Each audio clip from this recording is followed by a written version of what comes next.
Josh Allen to run less in 2023. What does this mean? Josh Allen to run less in 2023. Does that mean he's going to have a dip in production? Does that mean he'll stay healthy and throw more touchdowns, throw 40 touchdowns? It all depends on what they do in the NFL draft and in terms of trading. But we'll talk about that and more. We've got things like Hendon Hooker to talk about. Bryce Young going number 1 overall. Amari Cooper having surgery. And Allen Robinson is now a Pittsburgh Steeler. At a glance, doesn't feel like all that, much to get excited about. But this could be a good thing for the Pittsburgh Steelers. We're going to break down that and more. All of that and more. Take your phone calls. The Fantasy Football Show begins right now. The FantasyFootballShow.com studios. It's the Fantasy Football Show. Live! Monday through Friday, 7 p.m. Eastern. From the FantasyFootballShow.com news desk, here is your breaking news. Yeah. We're here again doing some breaking news. Phone calls in a moment. You can dial in now if you want to ask a very fast question, but I will hang up on you and we'll move on and then bring in the panel style phone call sesh after. But let's get to this Josh Allen news first, and we'll go right to the Allen Robinson news. But this is a good thing that Josh Allen hinted he could run less in 2023 and beyond. He needs to be more careful with his body. I've made it abundantly clear that the reason he falls below Joe Burrow and Mahomes on my Dynasty quarterback rankings is because he runs so recklessly. And he's huge, though. He's a big boy. I mean, Josh Allen's a big boy. He can take it a little bit more, so that's probably why he does effectively run as aggressively as he does. But for the longevity factor, for his ability to stay healthy year in and year out, he needs to run less. He needs to run smarter. He needs to run out of bounds. He needs to slide more. It'll eventually take a toll on his body. This is a smart move. We'll see if he can stick to it. A lot of quarterbacks like Josh Allen that have that grit and the size and the ability to dominate. It's easy to literally dominate somebody, right? You run right into them, you smash through them, and you go, it was easy. I'm going to do that again. Like Josh Allen continues to do it over and over and over because it's like playing Pop Warner out there. This guy's a monster, and it's really hard to hit him. But the problem is your knees buckle. Everybody's knees buckle the same when you get hit directly to the side of the knee and you tear an ACL. Everybody can tear an ACL, tear an Achilles tendon just running down the field. And this guy needs to stop running. He needs to stop running to the degree he runs and as aggressively as he runs. It will help his longevity. And we got Klondike becoming a member of the YouTube exclusive membership. Appreciate that. If you guys want to become a YouTube exclusive member like Klondike and have your name sitting on the screen, we got Thomas. Some of these are renewals that are coming in. Appreciate you. A renewal is the same as signing up for the first time. We celebrate you. I've dropped the link right there. You can go ahead and become a YouTube exclusive member right there, right then and there. If you guys haven't watched this video right here, who is the next TJ Hawkinson? You need to get on over and watch it right now. It's I don't know how many videos back now I've produced since then, but this was like, a couple days ago, and it's like 5 videos back. Go check out who is the next TJ Hawkinson. Jarrett, becoming a YouTube exclusive member, baby. Renewal. I know that's a renewal, but we're excited to have you, pal. Thomas, my man. Thomas, my man. Josh Allen is a top 5 monster. Top 5 monster. Top 1 to 5 monster. Any given season, Josh Allen could be the number 1 quarterback in fantasy football. His running is part of why he is such an attractive quarterback to draft as the number 1, number 2, or number 3 overall quarterback. His running definitely adds a component that other players like Joe Burrow don't quite, they aren't quite able to add to the equation in terms of production year in and year out.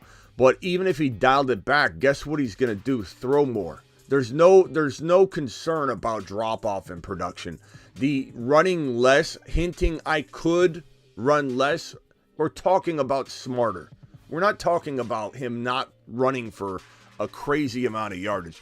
And let's pull up his rushing totals and let's look at what he's been doing. And let's take a little guess as to how much less he could run, what that would look like statistically, how much it would affect him from a fantasy football perspective.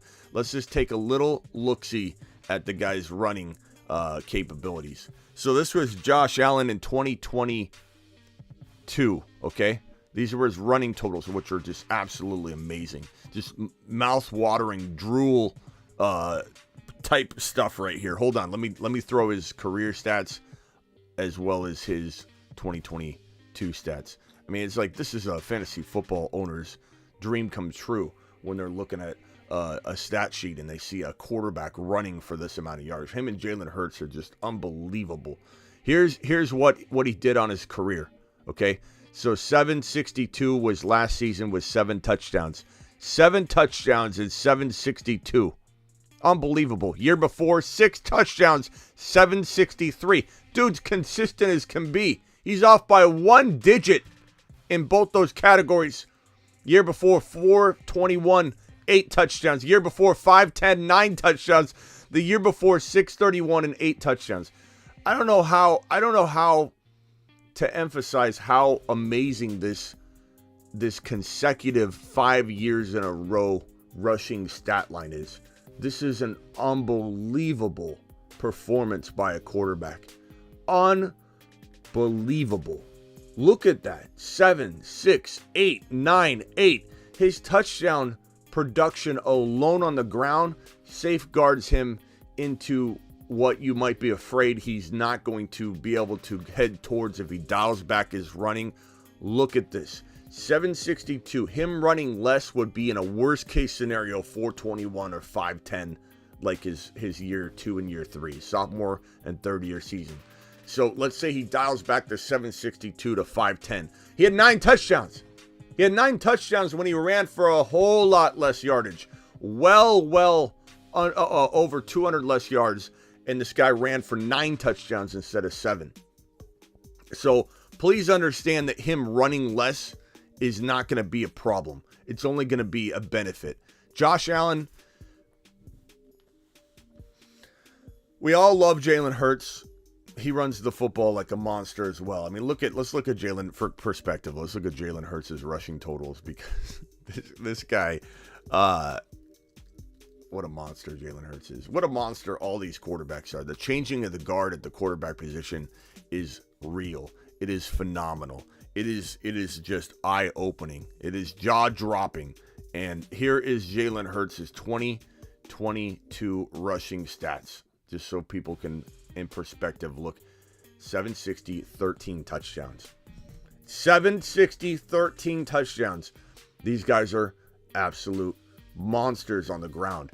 Wouldn't shock me if Jalen Hurts had his first, let's go to his passing numbers. He had 3701 on the ground. Oh, I'm sorry, through the air. It wouldn't shock me if in 20, listen to the words coming out of my mouth because this is important. In 2023, it wouldn't shock me if he ran for 1,000 yards and passed for 4,000 yards, which would make him head and shoulders above every other quarterback at the end of the day. It wouldn't shock me. I'm not saying he'll do that. I think he also wants to run a little less, which could potentially prevent him from ever having the 1,000-yard, 4,000-yard season, which would be in fantasy bigger than the Triple Crown. Like Cooper Kupp, Triple Crown, that doesn't hold a candle to a 4,000-yard passing season combined with 1,000 yards on the ground. Wouldn't hold a candle. That is like the golden ticket, if you will, in fantasy. To find that in your chocolate bar, you open it up, and you find the golden ticket like Willy Wonka, and it's a 4,000-yard passer with a 1,000-yard, and it's got 10 touchdowns on top of it. I mean, can you imagine getting that at the end of the season? 4,000 passing yards, 10 to 12 rushing touchdowns, 1,000 yards on the ground, 30 passing touchdowns. Truly, Jalen Hurts, when you really break it down, is the most valuable quarterback pick you can make because he's young, His offense is still improving. He's probably a little less likely to suffer, even though he was banged up last year, a major injury because he is younger. The older you get, the more likely you are to have some sort of issue, breakdown in the body. It's just the nature of a young man versus an old man going out there and running and getting hit like crazy. Yeah, peanut butter and waivers it says I'm describing Justin Fields. Yeah, we haven't got there yet, bro. Let's explore a little patience here. Let's pull up Fields. Let's pull up Fields' stats from last year, and let's see if we can get 4,000 and 1,000 out of this guy. Yeah, we might. Here's Justin Fields' stat game log from last year, or career stats from last year. And one of these quarterbacks, it could be Josh Allen. Josh Allen could say he's running less, and then he runs for 1,000 yards on the ground. Let's be very clear. That could happen too. Just because you say you could. I could. I have an announcement to make. Here's Fields' stat log. Hold on one second. Here it is. I have an announcement to make. This is Josh Allen. I'm going to run for less in 2023. Breaking news. Josh Allen has run for 1,000 yards and thrown for 5. First time in NFL history. Wouldn't shock me in the slightest. And this guy Fields is probably even more capable of throwing for... I don't know if he throws for 4,000 yards, though. So that's the thing. Is like Josh Allen and Jalen Hurts are capable of throwing for 4,000 yards and running for 1,000. This guy is very capable of throwing for 3,500 yards and running for 1,000. But he should also run less. None of these guys should be toppling 1,000 yards on the regular. That is how you get hurt. But for their first couple years, yeah. We're getting to Steelers. We're getting to Allen Robinson signing. It's actually a really good signing. We'll get to it in a second, Ron. I really, really, really like it. Fields' stat line: 3,000 yards, 3,600 passing yards, 1,000 yards on the ground. That's going to happen.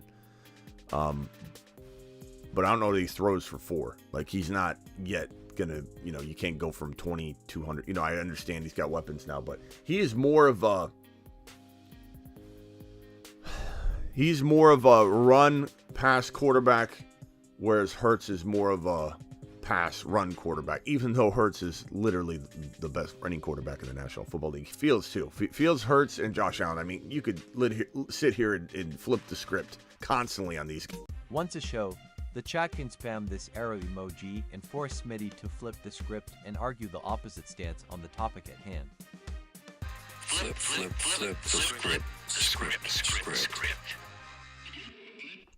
Remember, you can do that at any moment during a show. If there's an extreme amount of those recycle emojis, you can flip the script and make me argue whatever I'm arguing. I could be arguing Jimmy G. I could be arguing whatever I'm arguing. Doesn't matter if a majority of you are dropping and raindropping the recycle emoji, then I will have to flip the script. I could easily flip the script and say anything about any of these quarterbacks. For anybody, like whenever I'm asked to rank my top 5 quarterbacks, it is hard every single time. You've got these analyst bobs out there in the fantasy industry that go off their spreadsheet. Who's your number 1 quarterback next year? And I know that's like a pretty common question to ask a professional that's out here doing this for a living. And I should be able to say, yeah, here's my number 1 quarterback, but I can't. I'm just being honest with you. Every single time I'm asked the question, hey, Smitty, can you rank your top? By the way, congrats to Big Ron Navy, 765, biggest super chat of all time. Down below, I also have the super chat of the year, 199. Anybody knocks off Ron Navy, we celebrate. Like a glorious celebration if anybody knocks off Ron Navy at 199. Ron, congrats on being the top super chatter of the year. In fact, we need to put these two at a more prominent positioning. Hold on one second. Let me put this on the main screen. These deserve to be on the main screen. We need to put these up the entire time on the show during the live shows because of, let's put that there and let's put that here. Anybody want to knock Ron Navy off today? be my guest. Be my guest. Back to the question at hand. We're talking about quarterbacks. Smitty, who's your number 3 and 4 and 5 quarterback? I don't know. Every time I do it is different. These spreadsheet analysts out there, they've already calculated it. They've already said these are the people you want to follow. Where you're like, hey, who's your top quarterback? Let me look at my spreadsheet. Okay. My projections 4 weeks ago suggest the number 1 by 0.57 is going to be Patrick Mahomes. My number 2 is Josh Allen. Every time I'm asked the question, I have to recalculate it in my head and say to myself, okay, I just explained Jalen Hurts, capable of 4,000 yards, 1,000 on the ground. This is a 13 touchdown rushing machine. How can I not have him number 1 overall? Like sometimes I find myself putting Joe Burrow there, Mahomes there, and then I'm like, what am I doing? What am I doing? This is my boy. This is the guy I talked up for 2 years. He's finally here. Why is he not number 1? Sometimes when I'm ranking and another time when I'm ranking. The reason is because I'm a human being and I don't know. I don't know every time I go back and forth. Then it's like, okay, Mahomes is the man. We know what he can do. He's the best quarterback in football, but is he consistently the best fantasy quarterback? We waver a little bit. It's okay to have Mahomes here. It's okay to have Mahomes here. It's okay to have Josh Allen here. I think that Burrow and Hurts are my top dogs. I go back and forth whether it's Burrow or Hurts. I know the running is very, very important. There's also the injury component. Running a ton opens the door to injury. Burrow is, even though he's been injured before, not saying he can't get injured, but he probably, in my mind, has a less likelihood of injury in 2023 and beyond, given his offensive line upgrades, given he doesn't run the ball quite as much as these other guys. However, let's put some respect on Joe Burrow's name in terms of running the football. This guy had a pretty solid rushing season. Let me pull that bad boy up and slap that on screen, because Joseph Cigar Smoking Burrow has been, he had an ACL tear, obviously, but since then, as it's recovered, this guy's been a small running monster. Let's put some respect on Joe Burrow's rushing ability and realize that he's no slum when it comes to running the football. This guy had 257 yards on the ground and 5 rushing touchdowns. That is quite a number to throw on top of a elevated, more passing yardage production type of situation than any of the other quarterbacks. Joe Burrow did this last year in the passing department, and I highly doubt that he throws for lesser numbers through the air. I think it only improves with the better offensive line, a healthy Jamar Chase all year. This is what Joe Burrow did through the air. 35 touchdowns, 5 100-yard games, 44-75. In 2023, Joe Burrow throws for 5,000 yards, runs for 250, and has another 5 touchdowns at least. And I'm going to say he probably throws for, 40. I'm going to say he throws for 40 touchdown passes, 39 or 40 touchdown passes, 5,000 yards, and 5 more rushing touchdowns, 250 on the ground. That is a 45 touchdown machine. So when someone says to me, Smitty, Burrow can't be number 1 because he doesn't run, these other quarterbacks running, there's a give and a take. There's a reason why Burrow's going to maybe be the number 1 overall quarterback. He throws more. Maybe Hurts runs more, but Burrow throws more. It's a give and a take. It washes in some respects. But these are the top 2 quarterbacks in my mind, but it changes from day to day.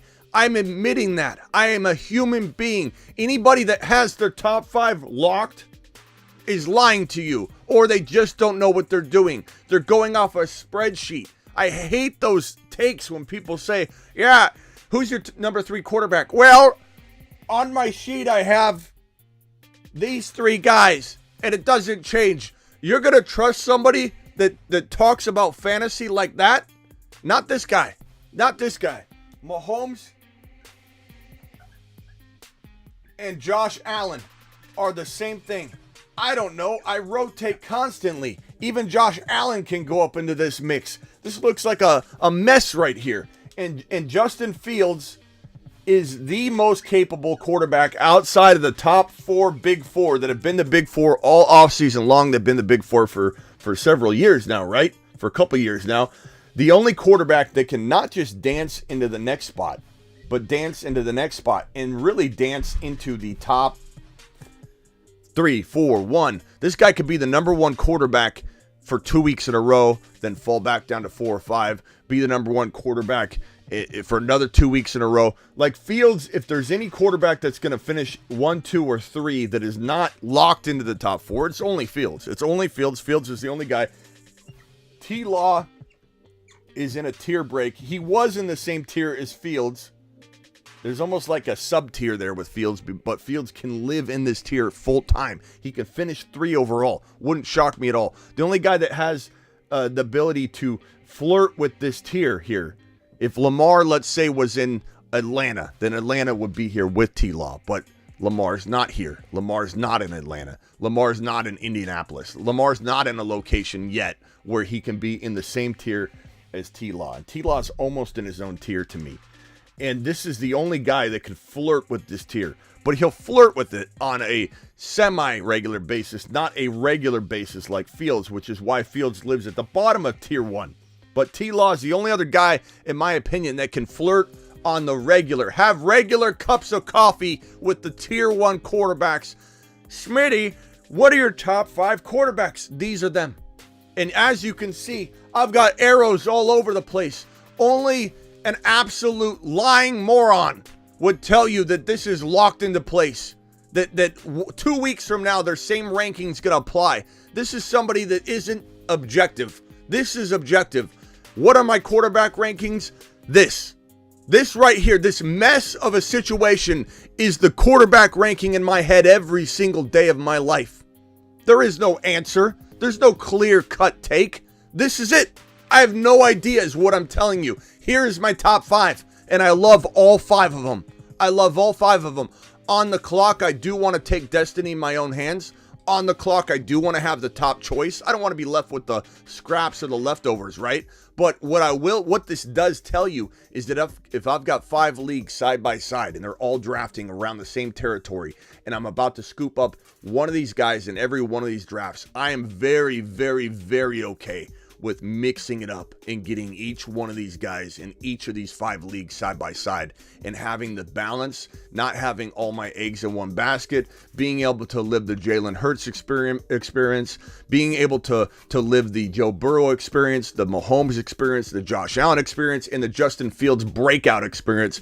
I get to experience all of that, and that's kind of my point right now, is to spread it around. Don't put all your eggs in one basket. Maybe even have a Fields team. And there's a guy on the line that's going to tell me that I missed somebody. There's a guy on the line right now that's going to tell me that I should have Deshaun Watson in here somewhere. Go ahead, that's fire. Tell me where. I'm not gonna. I actually wanted to praise you for this list. I think your list is really good. I think Hurts at 1 makes a ton of sense. To me, Hurts impressed me so much this past season because he plays in the world of both. He's not only an elite decision maker, but he's a fantastic runner.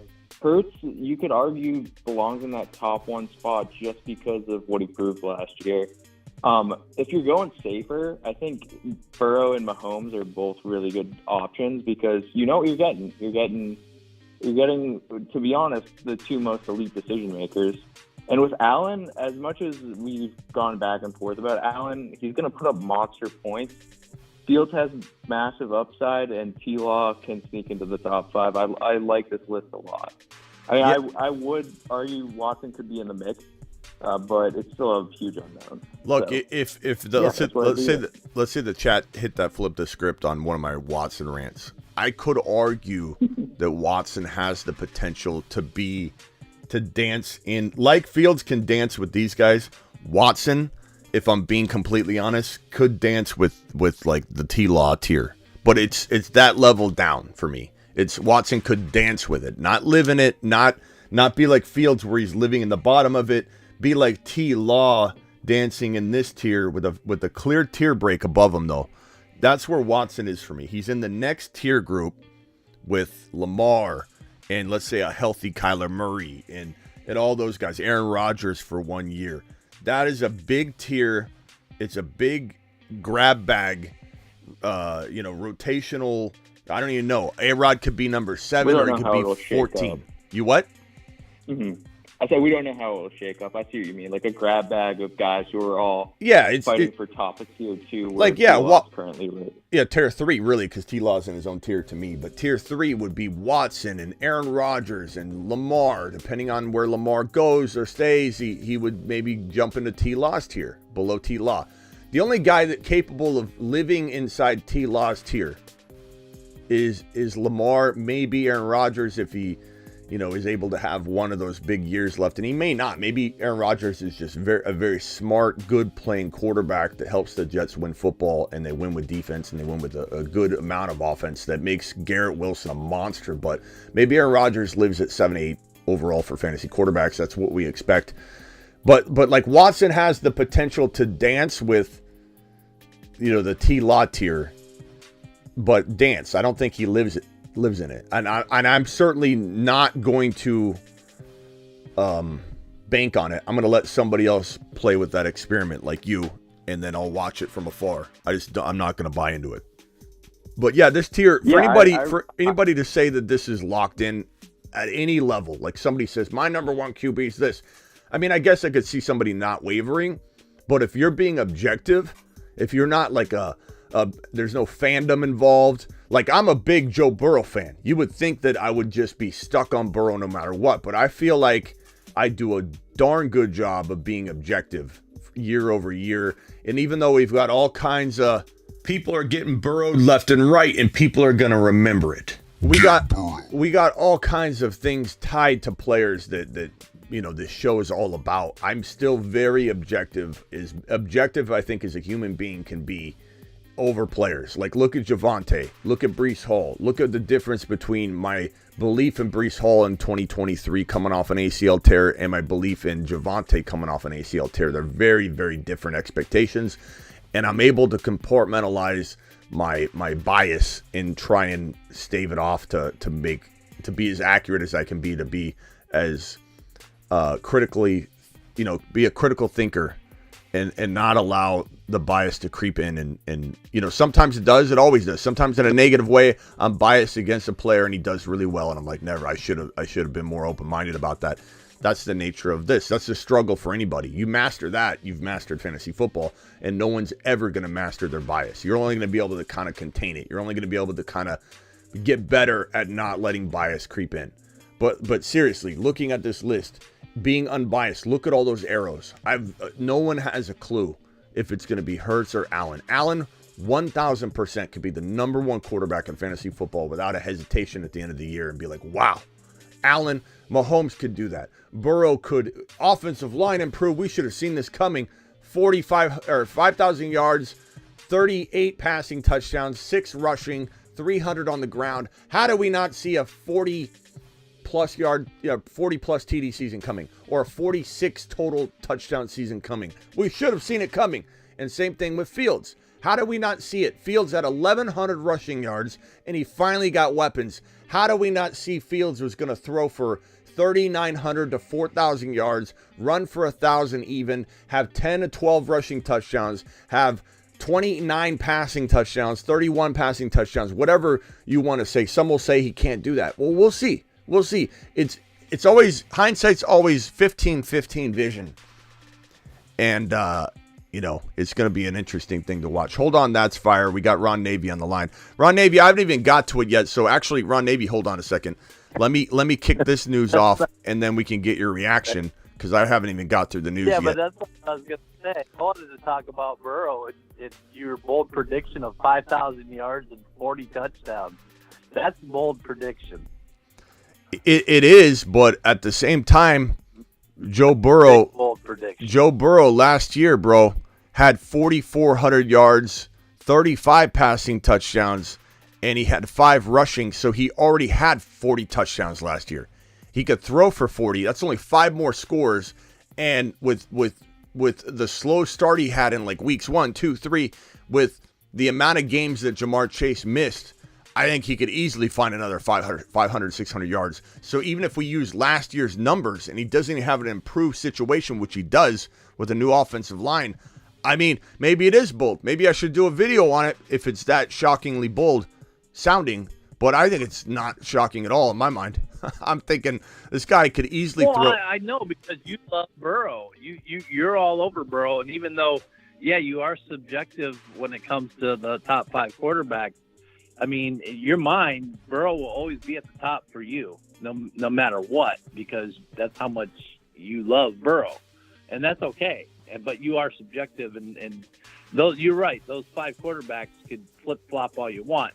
And Deshaun Watson could break up into T-Law or the upper, but he's got to show us before I'm putting any faith in him. I mean, if he's able to get back to old Watson, then I have to push back. I don't think there's a single bias going on this screen right now, Ron Navy. I don't think I put on a Joe Burrow jersey right in front of you right now. I don't know what you're talking about.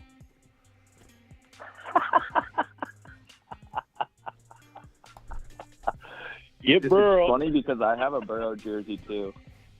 No, he's wearing it right. Hey, real quickly, let's get to this news because I got Ron Navy on the phone. The Steelers acquired, I cut it off here, you can't even read it all, Allen Robinson for a 7th-round pick from the Rams.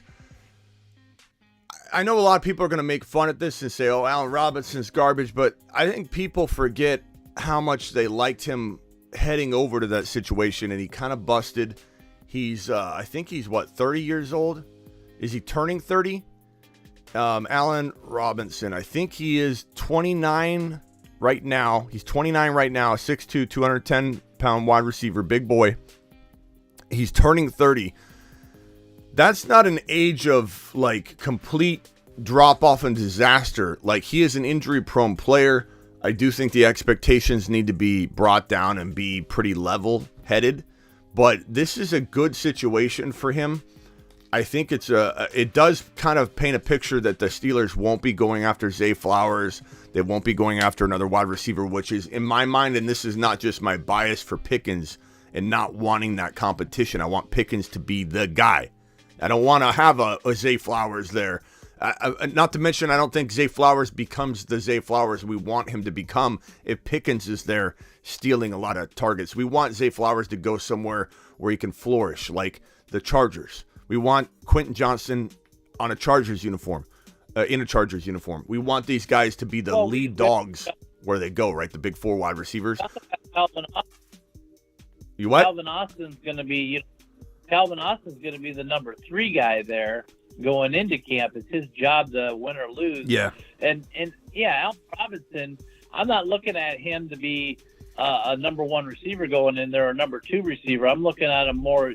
Hopefully they use him sparingly and maybe a number 3 at times or 4, a 4 wide receiver, and if they can spot use him, then it's good. I mean, 7th-round pick. The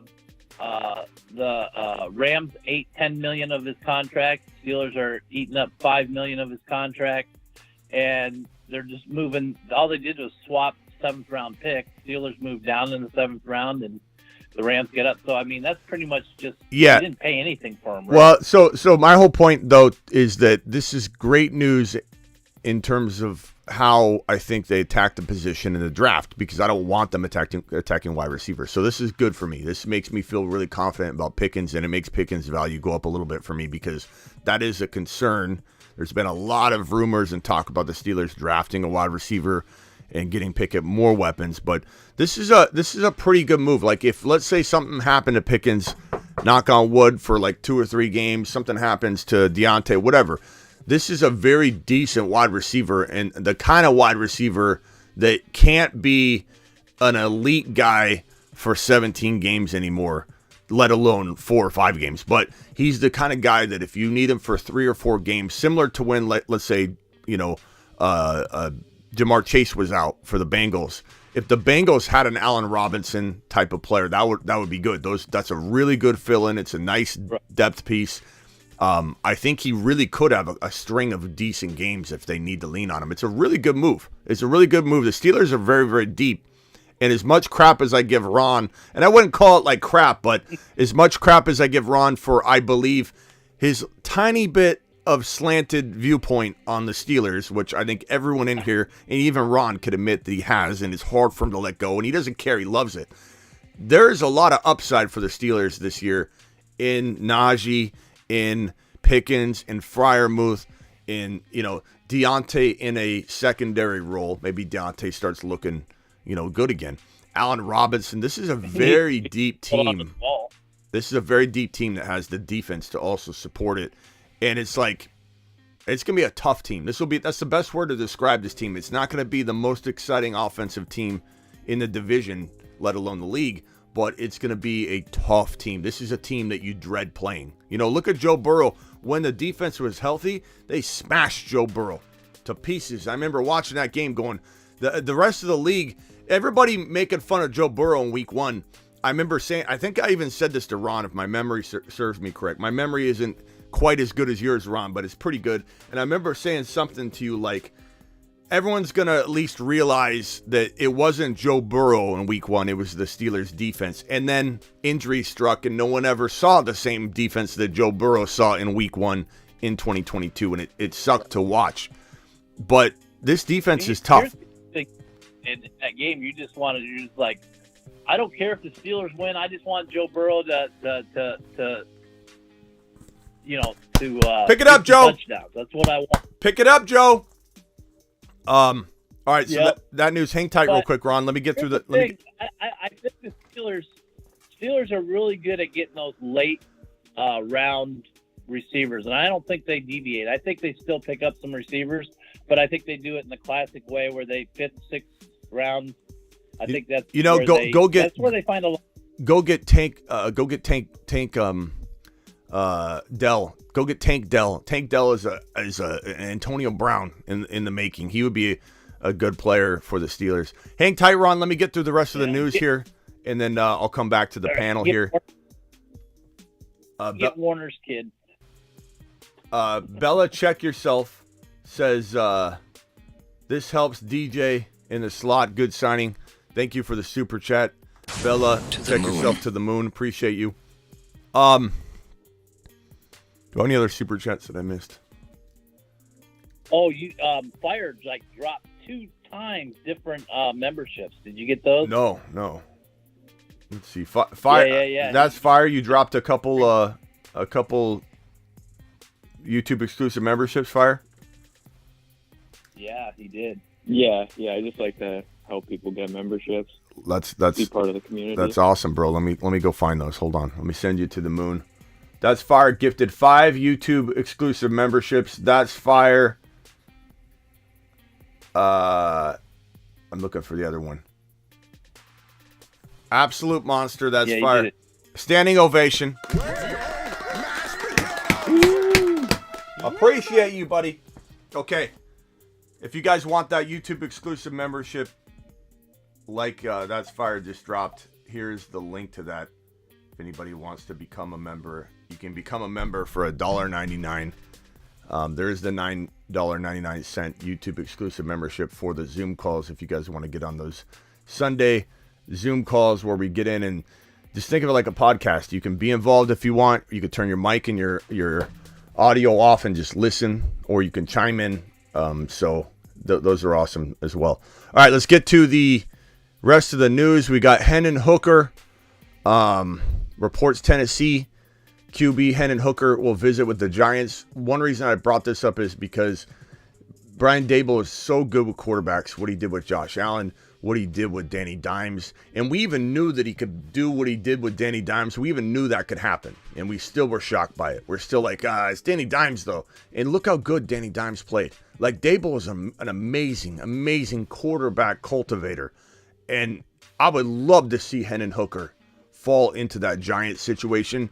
I don't know that he'll fall that far. I feel like Hooker's going to be a pretty high draft selection, but you never know. The ACL injury, a lot of teams might not want to solve their problem a year out, and they'll be like, let's go a different direction. So maybe he slips, but goodness, man, if they take this kid, I'm going to have Giant stock goes up tremendously, because if Danny Dimes fails Hendon Hooker will not. And Hendon Hooker, arguably, if you take the ACL injury out of the equation and he was walking in healthy, he might be the 3rd or 4th ranked quarterback on a lot of teams' board. You heard me right. He might be ranked ahead of Anthony Richardson for a few teams, and it would be Stroud and Young and Stroud at 1 and 2.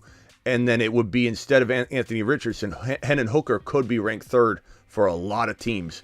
So whoever gets Hendon Hooker is getting a steal, because once healthy, if a team can draft him and wait, i.e. the New York Giants, which is a phenomenal spot with a phenomenal coach that is going to take this kid and mold him and sculpt him, there is no better situation than New York for any one of these 5 quarterbacks, whether it's going to be Anthony Richardson, which probably won't be, because that would require a big trade up, and I don't think the Giants do that when they just signed Danny Dimes to a big deal. But they can make one of these like smaller moves, like, oh, it's just a backup, don't worry about it, Danny, we're just going to take Hendon Hooker, no problem, right? No problem, just kind of train him, maybe sculpt him with me, we'll just kind of lift him up and so we can replace you. I don't really know why the team didn't make a strong push to re-sign Barkley, which they still could do, and go get Anthony Richardson. That would have been the most ideal scenario for New York long-term, in my opinion. I don't think Danny Dimes, as much as Dable is amazing and making him look phenomenal, I don't know that Danny Dimes is the long-term answer, but he's certainly capable in, this season, next season. But this is very exciting. If the Giants do go after Hendon Hooker, he would be phenomenal in that setup. Amari Cooper said he had core muscle surgery. I have some worries about Amari Cooper. I know that's fire as a big Browns fan. I look, Cooper, I'm going to admit that he was one of like 2 players. I think Aaron Jones and Amari Cooper were 2 players that at the end of the year, when I looked up the stats at the end of the year, I was pretty shocked at how good of a season Amari Cooper had. Like, I didn't really feel, because I didn't own him a lot. And there are very few players that I don't own somewhere or, research or get massive exposure to. It just doesn't happen to someone like me to where I'm surprised by some of the stat line. But there were 2 stat lines that surprised me. One was Cooper, one was Aaron Jones. When I look at what Amari Cooper did last year, here's what he did. If anybody did miss it, if anybody else didn't own a lot of shares, he had 1160 and 9 touchdowns. He had a really good year. For some reason, I don't trust him. For some reason, maybe it's the drop passes, the taking years off, the moving around, whether it's from Oakland to Dallas to Cleveland. He has had some years where he has not had 1,000 yards. He had 2,000-yard seasons in 2015 and 2016. They had 680, 725, 280. So he's vanished for big periods of time. He had 1189 in 2019. Let me put this on the screen so everybody can see his career game log. There's definitely some inconsistency, and I think that there's no problem for somebody loving Amari Cooper, and I think there's definitely no problem or argument from me on either side, but definitely no argument for somebody that says I'm going to stay away from him just because you never know what season you're going to get out of him. Are you going to get the 865? And the touchdowns have been pretty decent though. He's around like 6, 7, 8, 9. But are you going to get the 865 season? Are you going to get the 725? You're going to get the 1160? You're going to get the 865? What is Deshaun Watson going to do for him? If we look at the end of the season game log for Amari Cooper, there was some success with Deshaun, and then there wasn't success with Deshaun. So if we, that's fire. What game did Deshaun Watson enter the equation? It was week 12 against Houston. Week 12. Week 12. So Week 12. No, week 13, bro. Week 13. 13. Yeah, week 13 at Houston. Remember, it was the Houston game. So week 13 at Houston. Let's look at Amari Cooper's game log from week 13 on. Do I have it on screen already? Here we go. Okay. Week 13 on. Let's just take a gander. I don't even know. I haven't looked at it yet. We're looking at this. 40 yards, 42 yards, 58 yards, 72 yards. No touchdowns yet. Then he had the success against Washington, 105-2. So at least we have something, right? If we're going to look at Jordan Love and say, oh, Jordan Love doesn't have a lot to go on, especially when we compare Jordan Love or we talk about Jordan Love and Christian Watson together. They didn't have much, but they had 1 touchdown pass together, which we're all celebrating, right? If we could celebrate about that, I think pro Amari Cooper fans, pro Watson fans can look at this and say, well, 105-2 is something. But there was a string of games there where we didn't see Amari Cooper get utilized. Look at him earlier with Brissett. You know, in week number 2, a touchdown. Week number 3, a touchdown. And week number 5, a touchdown. Week number 6, a touchdown. Those are back-to-back touchdown affairs for Amari Cooper. And literally scoring 1, 2, 3, 4, 5 touchdowns in the first 8 weeks of the season. And then in week 11, he had 2 touchdowns as well. I mean, look at those games. Amari had some big games.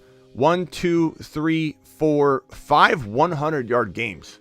Like, he had a good season, but the question is, bro, and that's fire. You can defend your Browns and Deshaun Watson all you want, but there are 2 things I've noticed when I look at the stats, bro. When Watson's been in there, Nick Chubb doesn't score touchdowns. He didn't score a single touchdown once Deshaun Watson came in from week 14 on the ground. Not one rushing touchdown from Nick Chubb, who tore the league up on the ground in terms of rushing touchdowns and yardage. He was an absolute phenom. Nick Chubb had one of the best starts in fantasy football I've seen in a long time through like the first 8 weeks. And what happened when Deshaun Watson came in? Nothing, bro. Yardage, he had some good yardage, good yards per carry. Nick Chubb's a good running back, but he had no rushing touchdowns from week 14 on. Nick Chubb, no rushing touchdowns. That is not some kind of like outlier or bad luck. That is something to look at and be concerned about. Amari Cooper, look at all those touchdowns before Deshaun Watson came in. Once Deshaun Watson came in, he had no games with touchdowns but the 1-2 TD game. So the only thing I can draw a conclusion on is that there's some pessimistic like kind of thoughts here. There's a very, very concerned outlook for everybody surrounding Deshaun Watson until it's proven otherwise. I mean, so defend this and defend it. I just want to hear a pro Watson stance. I mean, my overall takeaway from this is how I feel on Amari Cooper is similar to how I feel about DeAndre Hopkins. Context matters. I would take like a 5th or 6th round gamble on him. If he's not your number 1 receiver, if you can afford Cleveland having a slower start out of the gate, because Watson's going to take some time to get up to speed after having, basically 2 years off of football, and then I think it's worth taking a risk on him. Same with, Hopkins, depending on where he is next year. I'd take a gamble on Hopkins in that range. But yeah, what do I see from Cleveland? I see like a slow start, more than likely, because it's going to take time for that offensive unit to gel. I mean, I'm not going to defend the fact that Nick Chubb didn't have rushing success with Deshaun in there. Bro, this is Nick Chubb's game log. Hasn't had a lot of time together. This is Nick Chubb's game log. Deshaun Watson came in week 13. Exactly this drought period. It wasn't like a week or 2 before. Nick Chubb scored a touchdown on the ground the week prior with 116 yards. Brissett's goodbye game. Brissett's very emotional goodbye game after he did a very good job leading this team. Week 13 against Houston, say goodbye to Nick Chubb. He had one 100-yard game. He had some decent yards per carry. It wasn't like he was ineffective, but he was, in a sense, ineffective through the game plan, right? And the vulturing of, the way Deshaun Watson just kind of runs the offense is just different. Even if he's not running the ball himself, he vultures the opportunities somehow, some way. And that is such a stark difference. Look at Nick Chubb. And part of this is Nick Chubb, I think, breaking down. And I know no one wants to hear that, but this guy's been abused on the ground.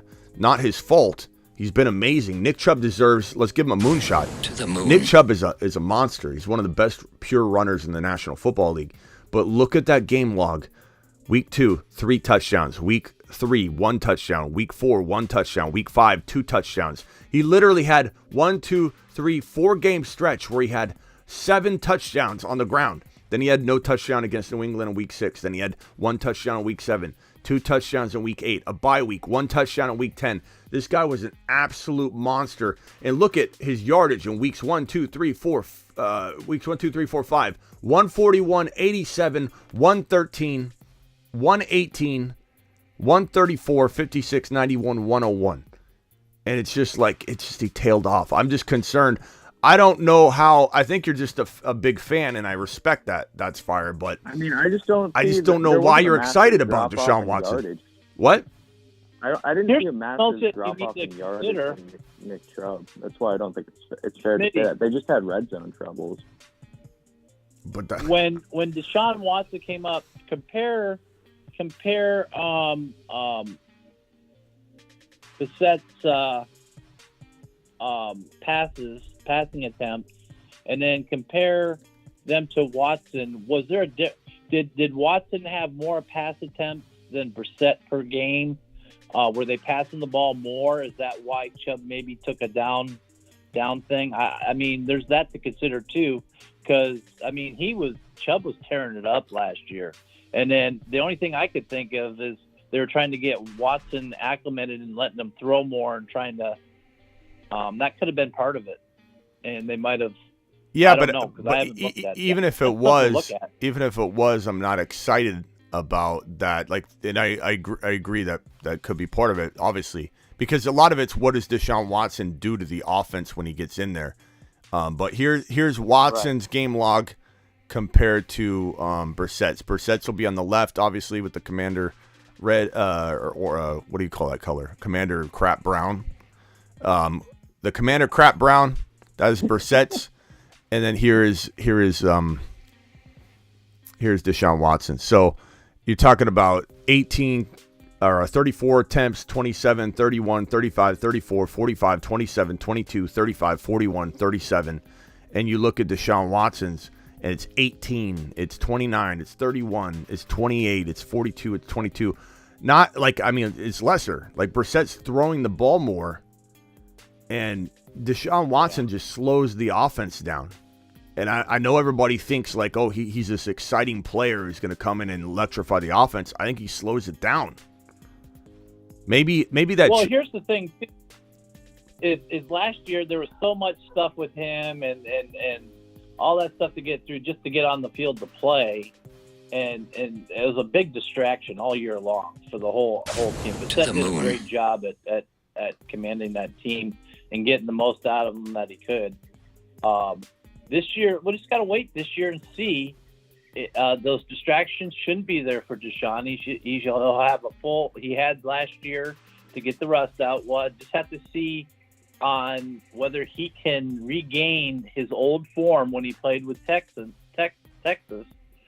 And if he can do that, then I think the Browns, with their weapons, they could be very good. I mean, they could be very competitive this year. But if he doesn't, then what can you do? Like I said, if I'm being totally objective and I'm trying not to pile on the Watson hate or whatever from last year, like I said, that's fire. If I had to flip the script, if the audience said flip the script, somebody talk positively about Watson, I would say that he's the one of a couple quarterbacks that lives in this tier below T-Law that can jump in and flirt with this T-Law tier, which is a very nice thing to say about Watson. Like if he's got the upside, I suppose, but I'm not banking on it. I feel like there's more pessimism than optimism, but he's got the upside and weapons to dance in the number 6 overall quarterback spot. That's really, really saying something. That's like me being optimistic about it. But I just looking at what Amari Cooper did, looking at what Nick Chubb did, the two biggest weapons who had unbelievable seasons, like sum total. These two guys tanked. Both of them. Not one of them, not partially. They both, their numbers tanked comparatively once Deshaun Watson got in there. That's a concern. That has to happen. Teams switch quarterbacks mid-season or more than 3 quarters through the season. Yeah, it can, or it can ignite a fire. But, I just think with Deshaun Watson's, being out of football for so long, like we talked about earlier, name one player that's been out of football as long as Deshaun Watson that has come back and recaptured the glory. And we came up with Ricky Williams. We had to dig back into the history of the NFL. And this is Matt Biaggia. Matt Biaggia is on the line. Matt. What up, Smitty? What's up, B? Not a whole lot. I was either going with Matty Bija, Matty Beijing. You let me give you your nickname. You don't give Matty Hi, Jan. What's up, B? What can we do for you? Nothing. I'm a Cleveland Browns fan, so I have a take. My thoughts is that I think they were really just trying to get Watson acclimated with the offense last 6 games, get him up to speed. They tried to throw way too much, but I think the plan for the Browns will be to get up. They're going to throw early. This is what they want to do.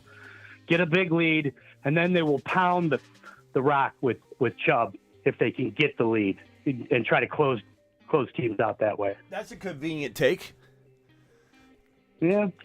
I mean, it's an optimistic sure. take. I mean, it doesn't have any... I'm a Browns fan. Yeah. That's what I'm saying. It's convenient. It doesn't have any sort of, like, in my opinion, any sort of, like, evidence to support it. It's just a fan's perspective, which I appreciate. Stefanski said he wants to try to come out and throw, that can set up the run by throwing. Yeah. Hey, but I'm skeptical too. So hey, Big B, hang tight. Corey's been waiting a while. Corey, I'm sorry I jumped you when Biaggia came in. That was disrespectful. Corey, you know when you're sitting in line and somebody you're waiting in line at a store or a restaurant. You're picking up a to-go order at the Cheesecake Factory. That's the last. Yeah. You're sitting there at the Cheesecake Factory and you're next in line, and all of a sudden the phone rings. The phone rings, and the lady's or the guy or lady picks up the phone and goes, "At Cheesecake Factory, how can I help you?" "Oh, a to-go order? Okay, let me take that." And you're like, whoa. I've been sitting here. I don't care if it's a phone call. Like, what? Should I just pick up the phone and dial you from the counter here? Will you answer my call then? Here I am just disrespecting Corey. He's been sitting on the line forever. And what's up, Corey? So, Stefanski has always been a run-first coach, and they've added wide receiver weapons. And I think finally, I'm skeptical of Watson a little bit, but I think Chubb's numbers have come because he's ran so much. But I think they're going to throw more. And I hope Watson's numbers are good this year. I still think they got to add to their running back position. But yeah, so that's what I got to add about that. Yeah, I think, again, and to Hod's kind of piling it on here, we have never, in recent memory, at least, seen a player come back from an extended time off. Not 1 year, like an injury. That's not what I'm talking about.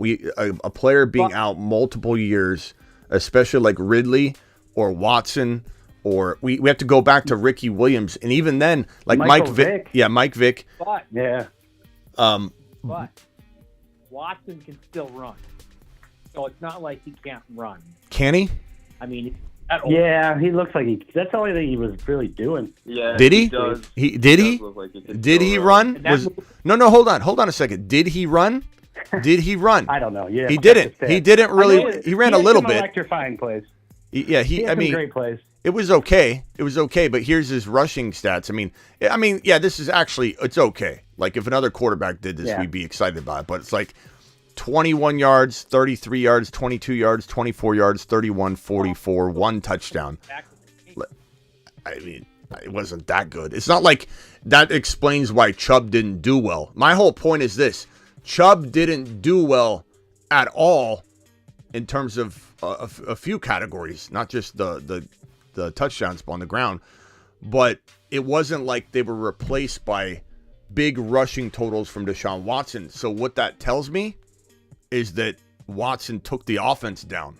And maybe a whole offseason of preparation will allow him to get back on track. I'm not saying that's not a possibility, but do you understand what I'm saying? My concern is that if Chubb was the tank and Cooper was the tank in some respects, why do we not see Watson's numbers at least absorbing that because he didn't do well? Well, he also came from a new team to Cleveland. He hadn't played for, a year and a half. He didn't probably know the system, and they probably had limited offensive calls for him, to be honest. Yeah, well, all I'm saying is there's a lot of reason to be concerned. Hold on 1 second, guys. Hang tight real quick. Hang tight real quick. Let me get this other piece of news out. This is the last piece of news. Bryce Young Panthers GM Scott. This has been something that's been talked about for the last couple of days, and I haven't yet addressed it. So I want to make sure. There's a lot of rumors that Bryce Young is going number 1 overall. It was Stroud for the longest time. Then you had Josh McCown, the quarterback coach in Carolina, walk up to Stroud after a throwing sesh, the pro day, and he walks up and says, "Hey, we'll play a game of what was it, horse? Once you buy a home in Carolina, once you have your home in Carolina," everyone's like, "Whoa!" He just spilled the beans that the Panthers are taking him number 1 overall. Josh McCown might have a hand in what's going on, but he isn't the be-all, end-all. This guy might have spoke out of turn, or he was playing mine and smoke games. We don't really know. He could have definitely been playing smoke games. But Bryce Young has now become the widely accepted consensus QB1 in the QB rookie class. Whether people hate his stature, his height, his weight, whatever. The Panthers very much, I think, are excited about this kid, and they're going to draft him is my sense. I agree with it too. I think he's the most polished quarterback in this class. I know there's concerns about his height and weight. I think Kyler Murray is a good example of that stature working at the NFL level. Kyler Murray's lack of success come and stem from his attitude and his mindset, not his size. If anybody reflects properly on Kyler Murray's prime that we've seen so far, his good play, he's been electric in the National Football League. He's a lot of your top 5 quarterback rankings, back when he was doing well. The Cardinals were the best team in football with Kingsbury up to half a season before injuries kind of struck and then they fell apart. And Kyler Murray does get exposed when he doesn't have good balance on the offense because he is smaller. I don't think you can say that his fear of getting hit is going to be the same across the board for smaller quarterbacks like Bryce Young. Bryce Young's not afraid to get hit. Now, will he survive if he continues to get smashed? Probably not. But he's not. Kyler Murray's petrified of getting hit. He doesn't want to get hit. This guy wants to go play baseball half the time. Kyler Murray's attitude and mindset step in his way, not his size. And so Bryce Young, he can process better than every single rookie quarterback in this draft class by a lot. And there are a lot of very respectable scouts and analysts that have broke this down. His processing ability, his ability to extend a play are far above every other quarterback in this draft class. One could say that Stroud has the clear advantage in terms of just pure throwing. His throwing session at the combine was phenomenal. And so there are some pros and cons. There are some categories that Stroud excels at. And some would say Stroud's just more NFL capable. And I can understand that argument. I get it. Like, there's an argument to make here. It's not like it's clear cut. But I'd put my money behind Bryce Young. And I think that he does land in Carolina at the number 1 overall selection. And he canceled the rest of his meetings, which isn't that big of a deal. A lot of teams have had a lot of time to meet with him, so it's not like that's a big deal, but it does kind of indicate that he kind of knows where he's going. But anyways, this report right here, the Panthers GM saying that he hasn't told Alabama QB Bryce Young that he'll be the first overall pick. They're not making it abundantly clear yet. They probably haven't told him. This probably isn't a lie. They probably are still weighing their options out. I bet you they haven't locked in the pick yet. They haven't put it on a piece of paper, sealed it, and put it in their pocket. And, it's like the Draft Day movie where it's already done. But very, very, very much believe that Bryce Young's going to be the guy, and I really like him. And I know there's a lot of differing opinions, and I respect those differing opinions. A lot of people like Stroud. A lot of people like Anthony Richardson. A lot of people hate Anthony Richardson. And some people think Hendon Hooker or Levis will be the best quarterback in this draft class. I don't know if that's an indication that the draft class is underrated, more so than it is a very confusing draft class that may have one elite quarterback emerge from it. Because let's be honest, we're all kind of like, sucked into the crew that's in front of our face, but are we really objective in saying that this is a really good QB class? I don't know if it is. I think one of them will be top 10. I don't think we have 2 top 10 quarterbacks in this draft class. It feels a lot weaker than other classes, and I'm not super excited about it. Next year will be better. Next year will be better in terms of a few things. I mean, Marvin Harrison Jr. alone is going to make that wide receiver class miles above this wide receiver class. And JSN's a pretty good prospect, But Marvin Harrison Jr. is capable of being the number one wide receiver in fantasy football 1 year removed from his rookie season. If not, he'll show flashes of it during his rookie season. So next year's quarterback and wide receiver draft class, just by the number one option on both sides of that aisle, are going to make this a better draft class than this draft class. But we'll see. I do believe there's hidden gems everywhere. No one really saw the sophomore wide receiver crew: Olave, Garrett Wilson, Drake London, George Pickens, that entire crew, Watson. Nobody really saw the entirety, the totality of it becoming what it became. So we have to have a sort of a willingness to accept that we don't know all. Just because we think, oh, we scouted this, they don't look great. It could be the best quarterback class we've ever seen. We just don't know. Like, you got to keep an open mind. But my initial instinct is that Bryce Young will go 1 overall, and he has the best chance of being the best quarterback because of his processing ability, and he's going to be electric in the NFL. Anybody want to talk about the rookie QBs? Ron, I know you're very, very excited about Stroud, which is understandable. Yeah, I think Stroud is a better fit for Carolina, and I think Young would be a better fit in Houston. But I mean, that's just me. That's how I view it. I think Stroud is going to end up being the better quarterback overall, as far as the two of them. And I think maybe Hendon Hooker, once he gets and his knees stabilized, he could end up being the best overall down the line. We don't know. I mean, it's we say this every year, right? So like last year, this year's quarterback were supposed to be better than last year's, right? That's what they say every year. And next year's is supposed to be better than this year's. And it's like, okay, so yeah, I don't know. Yeah, and let me just say this, like, for anybody that wants to push back on this, like I see Prime saying don't expect much from this class, and I don't think that's a crazy stance at all, because that's what I just said, that it's possible, but at the same time, right. We all, and just like Ron Navy alluded to, we all expected that the Zach Wilson, Trevor Lawrence, Fields, and Trevor Lawrence and Fields are going to prove to be true. But we thought that the Trey Lance, this entire QB class was going to be just like, who's the number one? Like, who's going to be? They're so good, we don't even know. They're going to all be tied. They're all going to be tied for being top 10 quarterbacks and being the new wave of QB coming in. And T-Law and Fields will convert. And that's actually a pretty good conversion rate when you think about it. Like, those are 2 top 6 quarterbacks that came from that class. So it proved to be a great class. But just saying that, like, how Zach Wilson looked good. Like, I think a lot of people would be lying to themselves to say that they didn't think Zach Wilson had upside to be a great NFL QB. Maybe you had concerns about him. But he definitely had the upside. His pro day was amazing. That one throw on the run, he's got a good arm, but man, did he bust. And I don't think Zach Wilson ever rebounds. Trey Lance is to be determined. It's up to Shanahan. But I don't know that we'll ever see that develop like we wanted or like it could have. But yeah, so to the point of, like, okay, Zach Wilson and Trey Lance were thought to be, the 2 quarterbacks that really could, thrive from that class, and they didn't. Anything can happen for the good or the bad. Does anybody else want to talk about Bryce Young versus Stroud or Anthony Richardson? Hey, this is Corey. So I think Bryce Young goes to Carolina.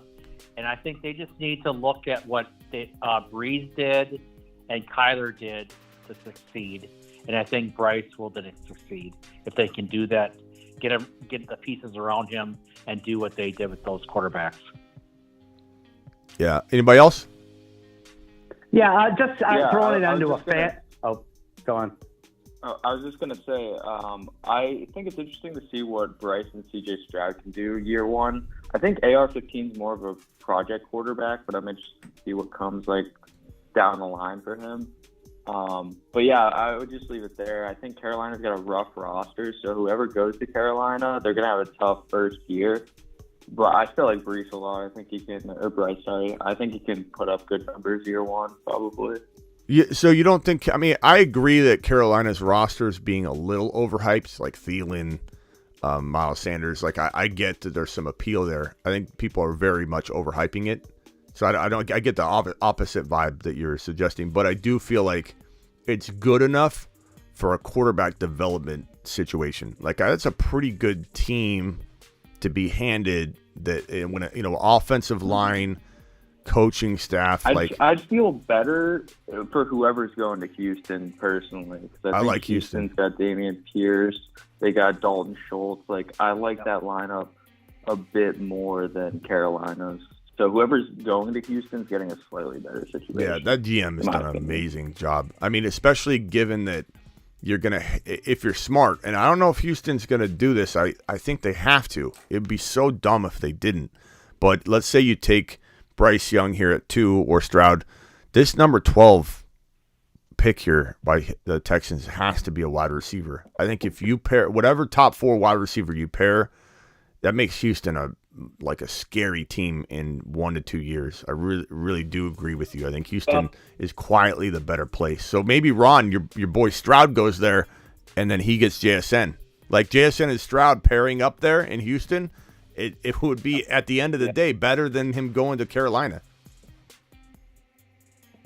Well, I just think. Well, the thing is I thought Stroud would do better than Young in Carolina simply because I think he throws the ball better. I think he is more. I think that the team fits him. The people around him, the roster fits him more than it does Young, I think. And I thought the Houston roster fits Young more than it does Stroud. So that's where I'm kind of like. But will it though if you get JSN at 12 though? I mean, it's just thought. That's just my thought. No, I know, but I'm saying. I could be told.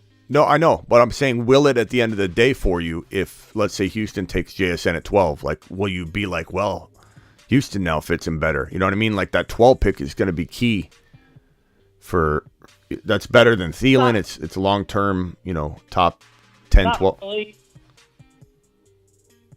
I like the fact that Thielen's on Carolina because he brings that veteran, and I think actually we'll see Thielen have a better year than he had last year, obviously, I think. In that offense, and with DJ Shark there, and then they got Chenault, and they got some decent wide receivers, and they got Sanders. I think is a really good fit there. I mean, to run the ball, I think Sanders is going to do well in Carolina, and I don't know. I just feel like it fits Stroud better than. But I mean, everybody just did like I told you the other day. Everybody did like a 180. And just started putting Young up. Everybody was like Young should be the number 1 before, but then when there was hints of Stroud maybe going there, Biaggia. Weird, but now Biaggia, so, what do you got here? What do you got here? My question is because I like I said, I'm in a dynasty fantasy. I have Josh Allen, so I just do I even consider taking one of these rookie quarterbacks in fantasy? One of my last picks, or do I just keep investing in, wide receivers or running backs? With one of your last, with one of your last picks in redraft? Yeah, I mean, 5-keeper dynasty. So 5-keeper, okay. Allen. I mean, it's certainly a good last pick, I suppose, but I'd rather have Jordan Love, I guess, early on, just to kind of Bryce Young. I'd rather Bryce Young, I think, than Jordan Love from a dynasty perspective. The answer is yes, but in a 5-keeper format, you're probably not keeping 5-keeper dynasty. Yeah, you're not keeping a second quarterback. You've got Josh Allen. Absolutely not. So I'm just talking about for the year. I know, worth taking. I know, but what I'm saying is, I'd rather have Jordan Love earlier on than to gamble on a Bryce Young that you can't keep anyway. So who cares about developing that? You know what I mean? So go Love earlier because you're not keeping either one of those quarterbacks. You're keeping Josh Allen. Sure. Here's the thing: we'll give Young the advantage. So if you're gonna, and this is my opinion, but I think if you're gonna think about drafting one of them late, as far as a running quarterback, as far as all that, Young's got the advantage. Young's gonna probably rush the ball a lot more and get you a lot more rushing yards than Stroud will. So I would take Young probably over Stroud in that type of situation. Young's a fun quarterback to support because the hate's going to be built in, like the doubt's going to be built in. They're going to be like X number of people always against him, just like Jalen Hurts, just like any running quarterback. For some reason, running quarterbacks A lot of old school, thinkers will say something along the lines of their gadget quarterback that can't be a pocket passer. There's just a certain amount of built-in hate toward a running quarterback.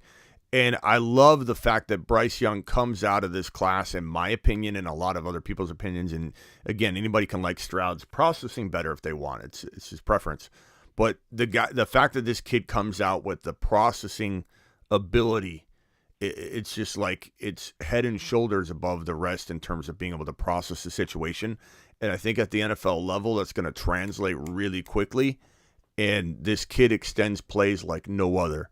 And he extends it in a smart way, too. It's not like he's reckless with his body.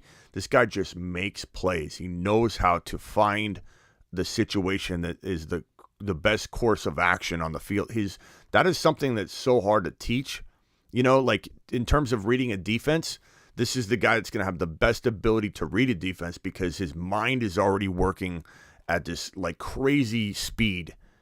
And for him to pick up what he needs to do next, what is the best move to make? Let me scramble and get out of the situation. And unlike some quarterbacks that will scramble, and once they decide to scramble, they pick up the ball and run.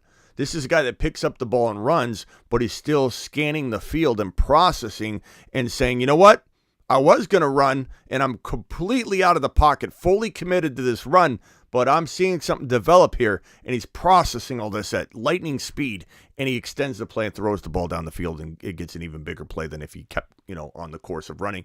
That's the kind of thing you can't, teach, and I think that's what a lot of scouts see, and they go, wow, this kid is just electric. And if we can protect him and build around him and protect him properly, then that's the way we really maximize his potential success. So where he goes is very, very important. And I'm not saying that Houston or Carolina, one or the other is a bad choice. I would just rather him go to a place. Either one's good, actually. Either one's good because the coaching staff of Carolina is doing a very, very, slow but smooth job of building this team up. But Houston has the weaponry. And Houston is a little bit more of I think they're turning their team around. The Texans, if they get Bryce Young and JSN, they are the Detroit Lions last year. So that means they're not going to make the playoffs. They're just going to show a lot of excitement for the next year. And I think they're 1 year away. If they land JSN or Quentin Johnston or one of those big top 4 wide receivers. Addison is acceptable as well. They're 1 year away. They're going to look very much like the Lions looked this year. Because everyone's excited about the Lions, and for good reason. I think the Texans are on that track. They're very, very solidly built. What's Bryce Young's comp, if you had to compare him to someone? Of course you're going to comp him to Kyler, but I think that's right. You did say Kyler. I think his processing is on a whole nother. Kyler doesn't have that, so I don't want to comp him to Kyler. What about mentally. Russell? Like Russell Wilson, young Russell. Yeah, it's so hard. It's so hard to remember that, though, right? We're so biasly affected by who Russell Wilson is now. It's like, don't kick me in the nuts and call him Russell Wilson. But yeah, young Russell was. Yeah, young Russell. Yeah, young Russell. It's a pretty good comp in terms of mental and physical breakdown of the game, and mixed with Kyler's scrambling ability. That's a pretty good comp. Let me go to the Patrick. The Patrick, you're live.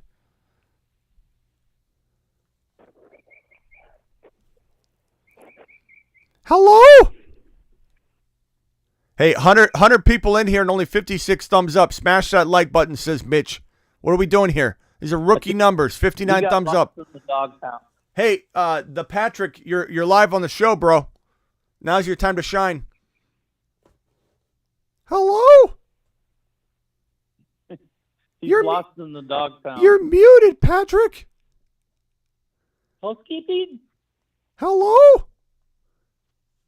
He hung up. He got scared. I don't know that there's any other news to talk about here. Let me just refresh Twitterville here. What? Would we not agree that Georgia probably had one of the top-ranked defenses in college football last year? Yep. Okay. Look at what Stroud did against that Georgia defense. And then compare that to what Young's history performances were against that same Georgia defense. Stroud tore them up. I mean, 41 point. I mean, it was a great game, 41-42. I mean, you can't get any closer than that, right? But Stroud tore them up in that game. And so when you talk about reading the defenses and this and that, Stroud is just as capable as Young, if not more capable, of reading the defenses and putting up the great numbers against the defense, because Georgia runs a pro-type defense. Yeah, I mean, there's a lot of ways to look at it, and so, you could look at one team like that, but I'm just saying, because it's the national championship, SEC, the same as Alabama, they're always fighting for the championship, both teams, and so if you want to compare the two, look at like opponents, and so there's a little bit of a comparison there. That's all I'm saying is look at what he did. And hey, do you know who threw for more yards than Burrow last year? Hit me with it, Ron. Cousins. Yeah. Sorry, couldn't resist. It's okay, Ron. Ron, it never stings when you toss it out, just so you know. But I know you think it does. It is sick, though. I know you think it does. I think it's sick. I know you think. I know one of these days. You remind me of my mom, Ron. With all due respect, you remind me of my mom. My mom thinks she's going to convince me. Yeah, she thinks she's going to convince people over stuff. Like, my mom could sit there and talk like politics with somebody that's on the complete other side of the aisle, and she'd be like, she thinks that her conversation is going to have an impact. She's like, "Did you know that he did this? Oh, you're going to come over to my side?" That's Ron. You really truly think you're going to convince me on the Kirk Cousins situation, which it's admirable. It's admirable. I convinced you on Kirk last year, did I not? On Christian Kirk? Yeah, he had a. You convinced me on Hurts last year, so there you go. Yeah, I mean it's back and forth. Yeah. Here's the game log for Bryce Young, just to look at it and gander at it, just if we're going to talk about it fairly. What an unbelievable season there. This is his passing, but like 5 touchdown game against KSU. He's got a 3, a 2, a 3, 1, 2, 2, 1, 4, 3, 1, 5. Unbelievable season. There are all the matchups you can see. That he had a very nice yardage total too. Where's his yardage? Did I have his yardage on here? Yeah, there it is. 455. He had several 300 and 321 in week 1. Let me get his rushing stats on here just so I can accurately. Actually, you know what? Let me just take a bigger screenshot. This is Bryce Young's 2022 game log. I'm sure he's going to blow Stroud out with rushing yardage, of course. He's a better runner. Yeah, and it's part of football. But look at those 100-yard game on September 3rd. 100-yard game and a touchdown on the ground. Actually, he didn't have some of those big games that he could have. Like, look at that 38-yard 6.64. I mean, he had the touchdowns, but he didn't have like the most incredible rushing season. He had 185 and 4 touchdowns. Like, he could have done a lot more than that. I'm surprised that he didn't have more rushing. Yeah, I mean, you would think, right? You would think. It's crazy when you actually look at it. So, but he's definitely capable at the NFL level, being a 400, 600-yard rusher. Who's sleeping or heavy mouth breathing on the phone here? Maybe that's the Patrick. The Patrick? Can y'all hear me this time? Yeah, what's up, the Patrick? What's going on? And I'm not the mouth breather, Ron. Mm-hmm, I sure. got you in a second. Sure. It stopped as soon as you started speaking, bro. I got lost in the dog pound. Right as soon as you started speaking, we stopped hearing the. Go ahead, the Patrick. What can we do for you? We got jokes today. With all the AFC North talk, I just wanted to give my take on the North. First off, it's the Bengals division. We can all agree about that. The Browns will finish. The Browns will finish number 2. The Browns will finish number 2, and yes, they will. With the Ravens still being a mess, is there a Lamar? Not a Lamar. Plus their defense has taken a couple hits that they haven't exactly plugged. So that overall, Baltimore is the only reason I put them in front of the Steelers is I like Harbaugh. I've been waiting a long time about the Steelers thing. Deshaun Watson mid-massage is a better quarterback than Pickett. Hold on, Ron. Lamar Jackson. Hold on, Ron. Let's let him go. Lamar Jackson is a better agent. Lamar Jackson is a better agent than Pickett is a quarterback. Okay, so, I do not want to hear this anymore. You need Naji to play out of his freaking daggone mind in order for Pittsburgh to even be anywhere near 500. Pittsburgh is the worst team in the division. Mike Tomlin, man, that guy always has pretty much a winning season. Mike Tomlin does just enough. Mike Tomlin does just enough to not get fired. Every time. Look at the record between Ron, Cleveland and Ron, Pittsburgh. can you bask in this a little bit, Ron? Really take this in. What about Pickett? I mean, argue my thing. Okay, hold on. Before we go to Ron Navy, be as short as you can because I don't want to stick on this topic too long. But Pittsburgh Steelers were 9-8 last year, so your comment about them being 500, I mean, they're going to be better this year than they were last year. I think that's a certainty. So okay. I would say in a worst case scenario, they're like a 10-win team, which will be hard to even grab a wild card spot if they don't finish better than that, or could at least put them in the mix. But I do believe you're correct. 4 losses in that division. I do believe you're correct that the Bengals win the division, and Ron Navy and I have a big whopping bet on it. So if the Bengals win the division, Ron's beating his top super chat of the year of 765. But go ahead, Ron. Oh yeah, well, it was the Patrick that said put my money where my mouth is. I've done that. He's smoking. Last year it was expected. Pickett, it was his learning year. It was his rookie year, and he learned a lot. He's going to have up and downs. I mean, you want to say the same thing about Deshaun Jackson? He hasn't played in 2 years. Did you expect him to come in and play like last year? No. Does he have a chance? Yeah. I'm not going to say he doesn't have a chance to come back and do well. I'm not as biased as you are as far as trying to put my team down or trying to put your team down as much. But I mean, just biased. I got the Bengals winning the division. Pittsburgh has owned Cleveland for years and years. It's not even a rivalry. Yeah. The rivalry between Pittsburgh and Baltimore, that's a rivalry. But heck, yeah. Well, let's see. We split last year. We split the year before. 3 years ago, we beat you guys 2-1. So, I mean, what's this? When did y'all own us? 5-6 years ago? I'm talking about right now, Ron.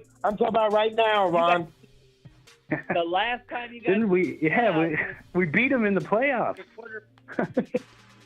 I think right now, Ron. Baker is the guy that took you to the playoffs. You guys got rid of him.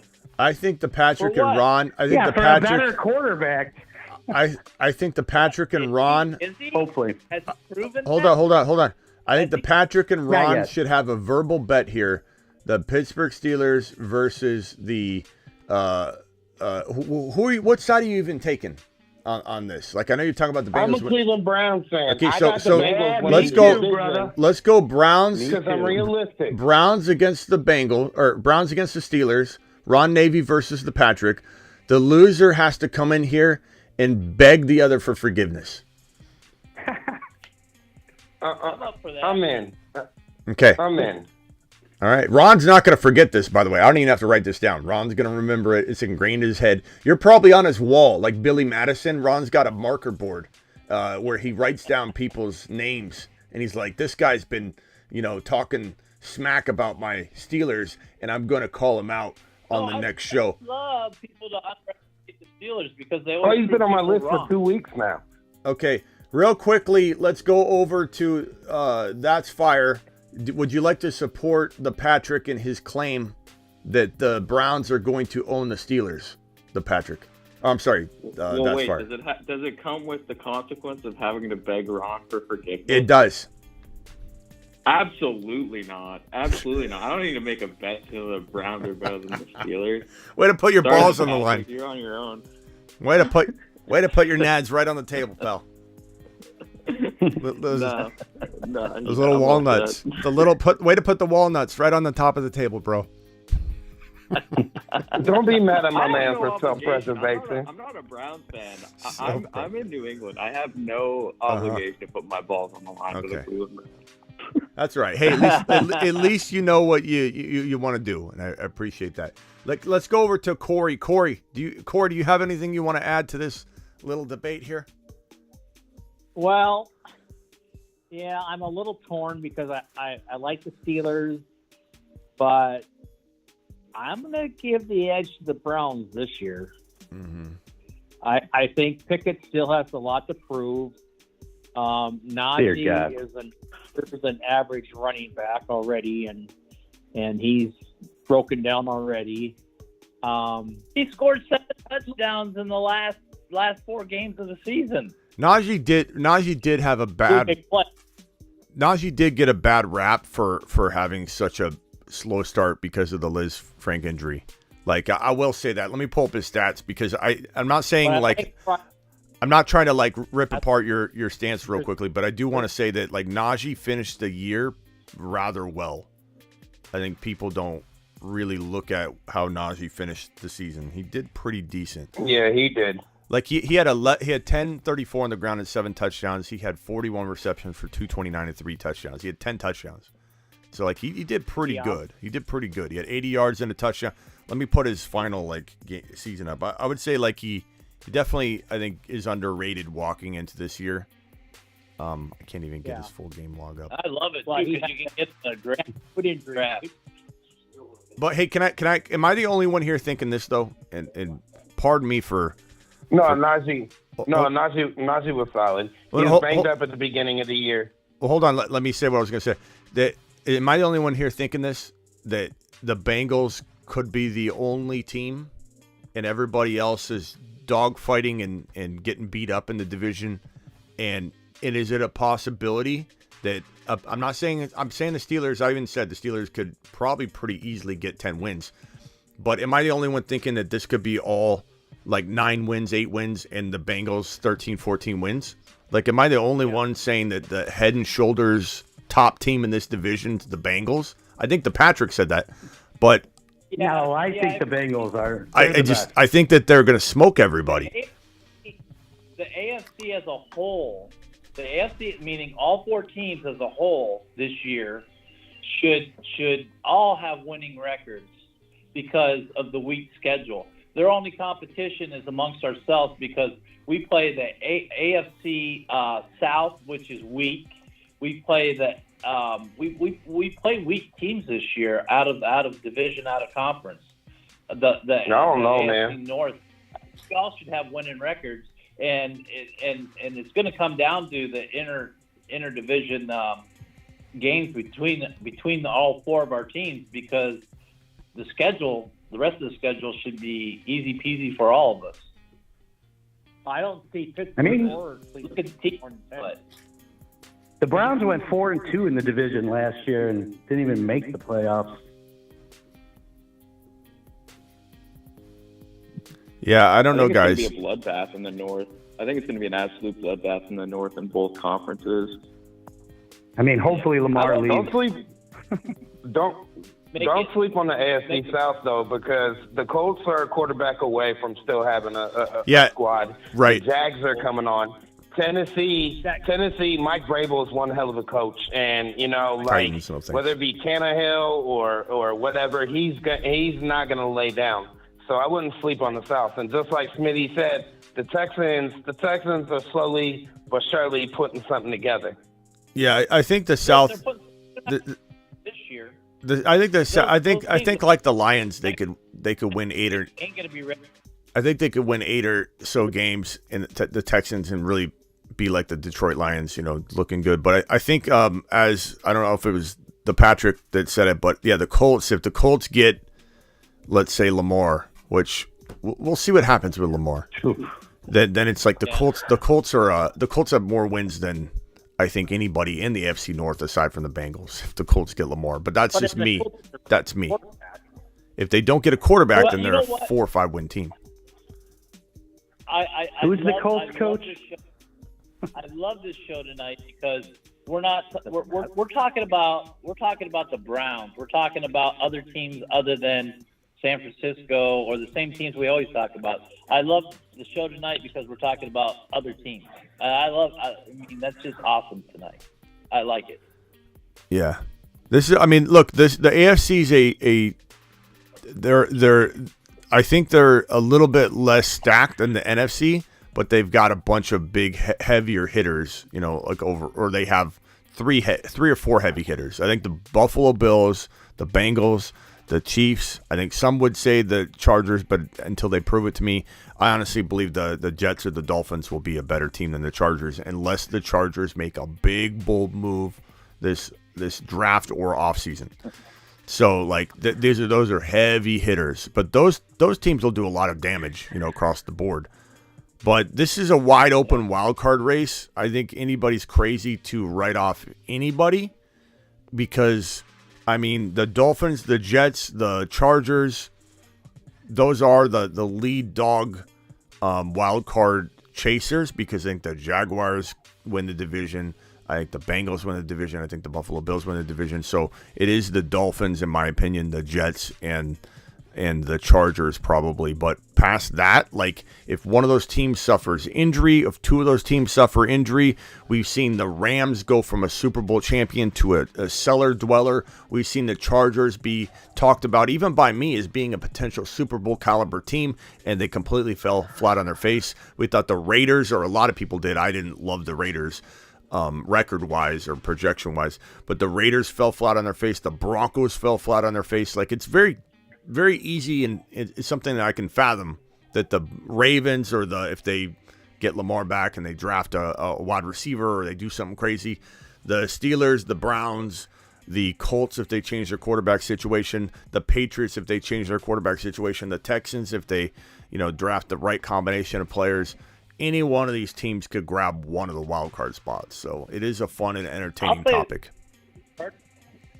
If the Chargers don't get a couple of key pieces, I think Kansas City takes the West, and I'll be saying just because it's Sean Payton that Denver would take the number 2 over the Chargers. They could, because I wasn't big on this year, but I think now that they got Sean Payton, they could take the second spot in the West. They could. Denver, he's a good coach. I do wonder. They are a top 5 defense. Yeah, they're definitely capable of grabbing a wild card spot for sure. Russell Wilson's got to gain my respect back. I can't shake it. I can't. As much as I want to be like Sean Payton's the man, and I think he is the man for the job. I just can't shake it. I can't believe in Russ right now. I don't know. Funny. Everybody was going into the season saying Russell Wilson MVP. I know. No way that's going to. I mean, it was feasible. It made sense. He came from Seattle looking amazing. Pete Carroll, I think Pete Carroll needs to, hats off to Pete Carroll. There's a pattern happening here, guys. Russell Wilson looked phenomenal, then he didn't. Geno Smith's a laughingstock, and then he's not. Pete Carroll is a flying coach. And no doubt. I've been done with Russ since Malcolm Butler. Everybody was telling Seattle needs this quarterback. Seattle needs to trade for this quarterback. And the whole time Carroll was saying, oh, no, we're good with what we got. Thanks very much. Right. And look at the season. It's phenomenal. He could squeeze gold out of a turnip. I mean, he's good. He's like a Dable in a way with the quarterback situation. Pete Carroll's. I do wish Pete Carroll would get him. Same. Yeah, I do wish. What? Kyle Shanahan, same type of coach. You had to get him started. What? You had to get him started. Wait, what? Did I screw that up? Yeah. What? Sorry. Retract it then. You made me stutter when you said Shanahan. What's Shanahan been doing lately? with this? Explain. I don't know. The guy made Brock Purdy look. I mean, every quarterback he throws in, I mean, they're right there. I feel like they're good. And off he goes to to the planet known as Uranus. That's good for a laugh, at least. Shanahan tears down his situation, bro. I mean, Gotcha. I mean, I don't follow the NFC that much. I know. So Hey, look, you can have your own opinion. I don't want you to feel like you can't. Look, Shanahan, there is some positive, aspect to his ability to get the most out of Jimmy. I mean, he made Brian Hoyer look really good for us when Hoyer was there. But at the end of the day, he's making the wrong decision at quarterback. He's sending Tom Brady packing. When Brady's got his bags packed, he's knocking on the door saying, "Bring me in." Yeah, and he's like, "No, we like Jimmy G." Like he doesn't. And then Tom Brady goes, "What?" And he goes and wins the Super Bowl with the Buccaneers. Yeah, it's crazy, bro. Yeah, it's crazy. No, I would never have got rid of. I mean, you take Tom Brady if you can get him. Take him now. And it wasn't like Tom was washed at that point. Some people Tom Brady was clearly still in his prime. It was ridiculous that some people thought that he wasn't. Anyway. I'm going to make a prediction. I think this coming year, between last year on this show and this year, I think there's going to be so much more smack talking on the show come when the year starts than there was last year. Probably. Well, I wasn't here. All right. Anybody else? Let's go around the horn real quickly. Let's start off with Matt B. Biaggia. Go ahead, Matt. Hey, Matty Biaggia. Matt, can you? One other thing. I think Amari Cooper, if he stays healthy, he'll be flirting top 12 receiver this year. My opinion. That's how great I think he is. Hey, Matt, can you say the running back's name now? Bijan Robinson. Bijan Robinson. That's worse than Biaggia, bro. Bijan. I think we're changing your name to Jane. Robinson by Jane on Twitter. By Jane, he's gonna be good. By Jane, he's gonna be good. This guy. Was he on the Brady Bunch, bro? What are you talking about? By Jan. Get out of here. Get out of here. We disconnected him. Finish him. We all know that man is now By Jan Robinson. What are you talking about? Okay, let's go. Corey, you got 10 seconds. Okay, super flex. I have two quarterbacks that I want to get rid of. What can I get rid of them for? Stafford and what's his name from Atlanta? Stafford. Stafford and what? What's his Ritter? name from Atlanta? Ritter. Stafford Ritter. and you want to get rid of them for a quarterback? No, I want to get rid of them in Superflex. What can I get for them? Not a ton. Can I get a 24 first? I don't think so. You could try. I would definitely try. Well, I mean, Ritter, maybe somebody needs a quarterback that badly. I would certainly try. I would try and couple them together and get a Jordan Love somehow. Maybe give up a second rounder. I don't need a quarterback though. Okay. Then give them up and try and get you could probably a quarterback needy team. Go to each team, see if they have some sort of, if you've got the 1.8, you could upgrade it to the 1.4 or 1.5. That's a good way to utilize the quarterback. Upgrading your tight end from a top 7 quarterback or tight end to Kyle Pitts. Try and go after these buy low guys. Take a little bit older wide receiver Diggs and try and get a Lave. Try and get a Garrett Wilson. Try and upgrade there. Take your Aaron Jones. Try and turn it into a little bit better running back. I mean, there's 100 different ways. The way you got to look at it, you're looking at it one-dimensional. How do I trade Ritter for something? Trade Ritter with something to upgrade that something. Use them as a little accessory, a little gravy, a little frosting on the cake, bro. Sure. You know what I mean? Yep. Because you're not going to get what you want one for one, or you want to just say, "Hey, these guys are equal," and you want this guy to look at Amari Cooper as an example and Watson and think that Amari Cooper is better. Or maybe Watson's slightly better, but you throw in a Stafford to upgrade your Cooper into Christian Watson. You upgrade. Who's the number 2 tight end in Dynasty without like a tight end premium? Number 2 tight end in Dynasty?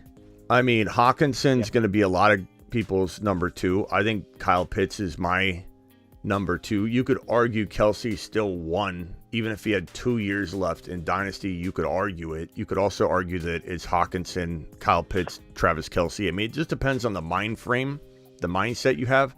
Because some people are like so against older players. And if your league's going to survive 10, 15 years, then Kyle Pitts and Hawkinson will rank higher to some people. But if you're in a league where who knows what the league's going to do, you got this rogue commissioner that could turn it into a 3-keeper league in the snap of a finger because he does selfish things as a commissioner and hasn't gone through the Smitty commissioner boot camp. So all that is dependent on the success and strength of the league. But I mean, go watch the next TJ Hawkinson video that I have, because I think this will answer a lot of your questions in terms of what to do with the tight end position, how to get the next Hawkinson. Is Kincaid worth giving up a tight end 5 right now that has more redraft appeal than Dynasty to go get Kincaid, to go get Freiermuth, to go get Okonkwo? Jelani Woods is a sleeping giant 6'7" tight end. Cole Kmet is the most underrated tight end in fantasy football, and the guy's going to have potentially an 810 TD season, under the command of a better... What? Would you give 210 for Kmet? 210 for Kmet? The rookie pick 210? If you need a tight end, yeah, sure. I don't care about the 210. I mean, I care about it, but the 210 is not going to land you an absolute gem. And if you need tight end production in a premium, absolutely. Does Taysom Hill have any value this year? Yeah, I think he does, but his dynasty value is questionable. But if you own him and you're walking into the 2023 season with Taysom Hill, I don't think you want him as your tight end 1 unless you're talking about like it's hard to develop at the position and you can't get anybody to trade a tight end. Then like he's a decent guy to like roll with, but he's a good number 2. If he gets in there like and takes quarterback snaps during a season, like you've got a gem. If you're starting him at the right time, he could have 2 touchdowns. Also depends how we see him, where his role, like what is his role transition to? Does he become a tight end, like a regular tight end option, and then we have ESPN stepping on the toes of fantasy football leagues everywhere saying, we're going to decide what happens for you now. You can't have a ahead of the curve thought as it turns out. We're going to go ahead and control what you do with Taysom Hill. I was so frustrated with that. Like that was a player that I pushed, go get Taysom Hill and stash him. Go get Taysom Hill and stash him before he became a quarterback as a tight end and just turned fantasy worlds upside down. And you have people citing cheating involved. Yeah, right. We talked about preemptively getting him and holding him for that very moment. So I was very anti-ESPN at that moment doing that, making that determination, like taking away his dual position eligibility that he earned. And anybody disagrees, call up and I'll argue till the ends of the earth on this topic, because in baseball, when a player picks up another position, you don't even think about, let's take that position away because he earned it. No, football is the same thing. This is a cheat code that people could see a mile away coming and they didn't see it. So I like Taysom, but he's a tight end 2 in a premium. Go get Kmet. Kmet is definitely got a ton of upside. Tons of upside. My last question. Higbee is he moving up since Robinson is gone? He's all right. I mean, he's got upside, but I don't care. I'm not investing in Higbee. He's got upside. Okay. All right. Thank you. All right. Is this Corey? Stafford loves. Yeah. All right, Corey. Thanks, man. If Stafford does like it. I mean, he throws the ball a lot to Higbee. Yeah, he's like I said. I'm indifferent. But Stafford could this year. I'm indifferent about it. That's fire. Final words. Yeah, I just wanted to go over the news story where you said Josh Allen. There's a report out that Josh Allen's going to be staying in the pocket more. I'm curious, like, what does that even mean? Because we're talking about a Clydesdale who's like an absolute behemoth of a human, who's like he's a Clydesdale. You don't tell a Clydesdale not to run. Like, that's what it's designed to do. Partially. Is this like a nothing burger to you? That's fire talking. Is this your way of trying to make up with all the negative Josh Allen talk? I mean, I'm not as high on Josh Allen as other people, but like this report you just called him doesn't Clydesdale. make sense. Because, is a Clydesdale not? That's what he is. But is that not like a compliment? You're not that high on him, but you're calling him a Clydesdale. I like it. Hey, look. Yeah. At the beginning of the show, I addressed this, and first of all, that's fire to the moon. The guy always comes in, even though he's got some hot takes that I don't always agree with. The dude comes in, drops super chats, drops YouTube exclusive memberships. He's a very, very positive he's the best. He's the most positive negative vibe we've had here on the show. It's confusing. It's two, like Sesame Street, two feelings at the same time. That's fire brings to the table. Absolutely love That's Fire. Appreciate you, my guy. This is the guy who's typically saying that, Watson over Josh Allen. Josh Allen, a little bit down on him. Calling him a Clydesdale, though, is a big compliment, and I approve that comparison. Look, this is him, though. This is coming from him. Read this right here. Josh Allen hinted that he could run less in 2023. So this isn't like a mandate being handed down from the team to say, hey, Clydesdale, we want you to do this. This is his own decision. But like you're alluding to in some way, it's going to be harder to do than he thinks because his instinct is to go get that 5 yards. Yeah. Like he's an animal. And he's like, give me that 5 yards that I see sitting right in front of me. But if he's smart, if he's got good trainers and coaches and people in his ear, even former players that ran a lot, like that he talks to, and they say, look, Josh, it's about your longevity, bro. You are dominating everybody that steps in front of you, but you cannot defend a helmet to the knee that's going to tear your ACL because your knee is human. You might be superhuman in a lot of ways, but your knees are not, some sort of like invincible structure. Like one helmet to the side of the knee and he's out for the year, and then he's like, I got to learn from this, and like the guy's got to practice a little bit more reservation, and I think he will as he gets more mature. He also will if they run the ball more. Like he's got a lot of responsibility to run the ball and control that rushing attack. And if you think back, and this is what I tell people that are Buffalo Bill haters or they don't know how good the Buffalo Bills are, when they were balanced a couple years back during that shootout with Kansas City. Remember, it was like boom, boom, boom, boom, and they lost the game and exited the game walking into the next season as one of the most scary teams in football. Even though they didn't advance, they were one of the most scary teams walking into that next season because they had balance. I think Devin Singletary had something along the lines of like 6 or 8 touchdowns in a 5 or 6 game period ending the season.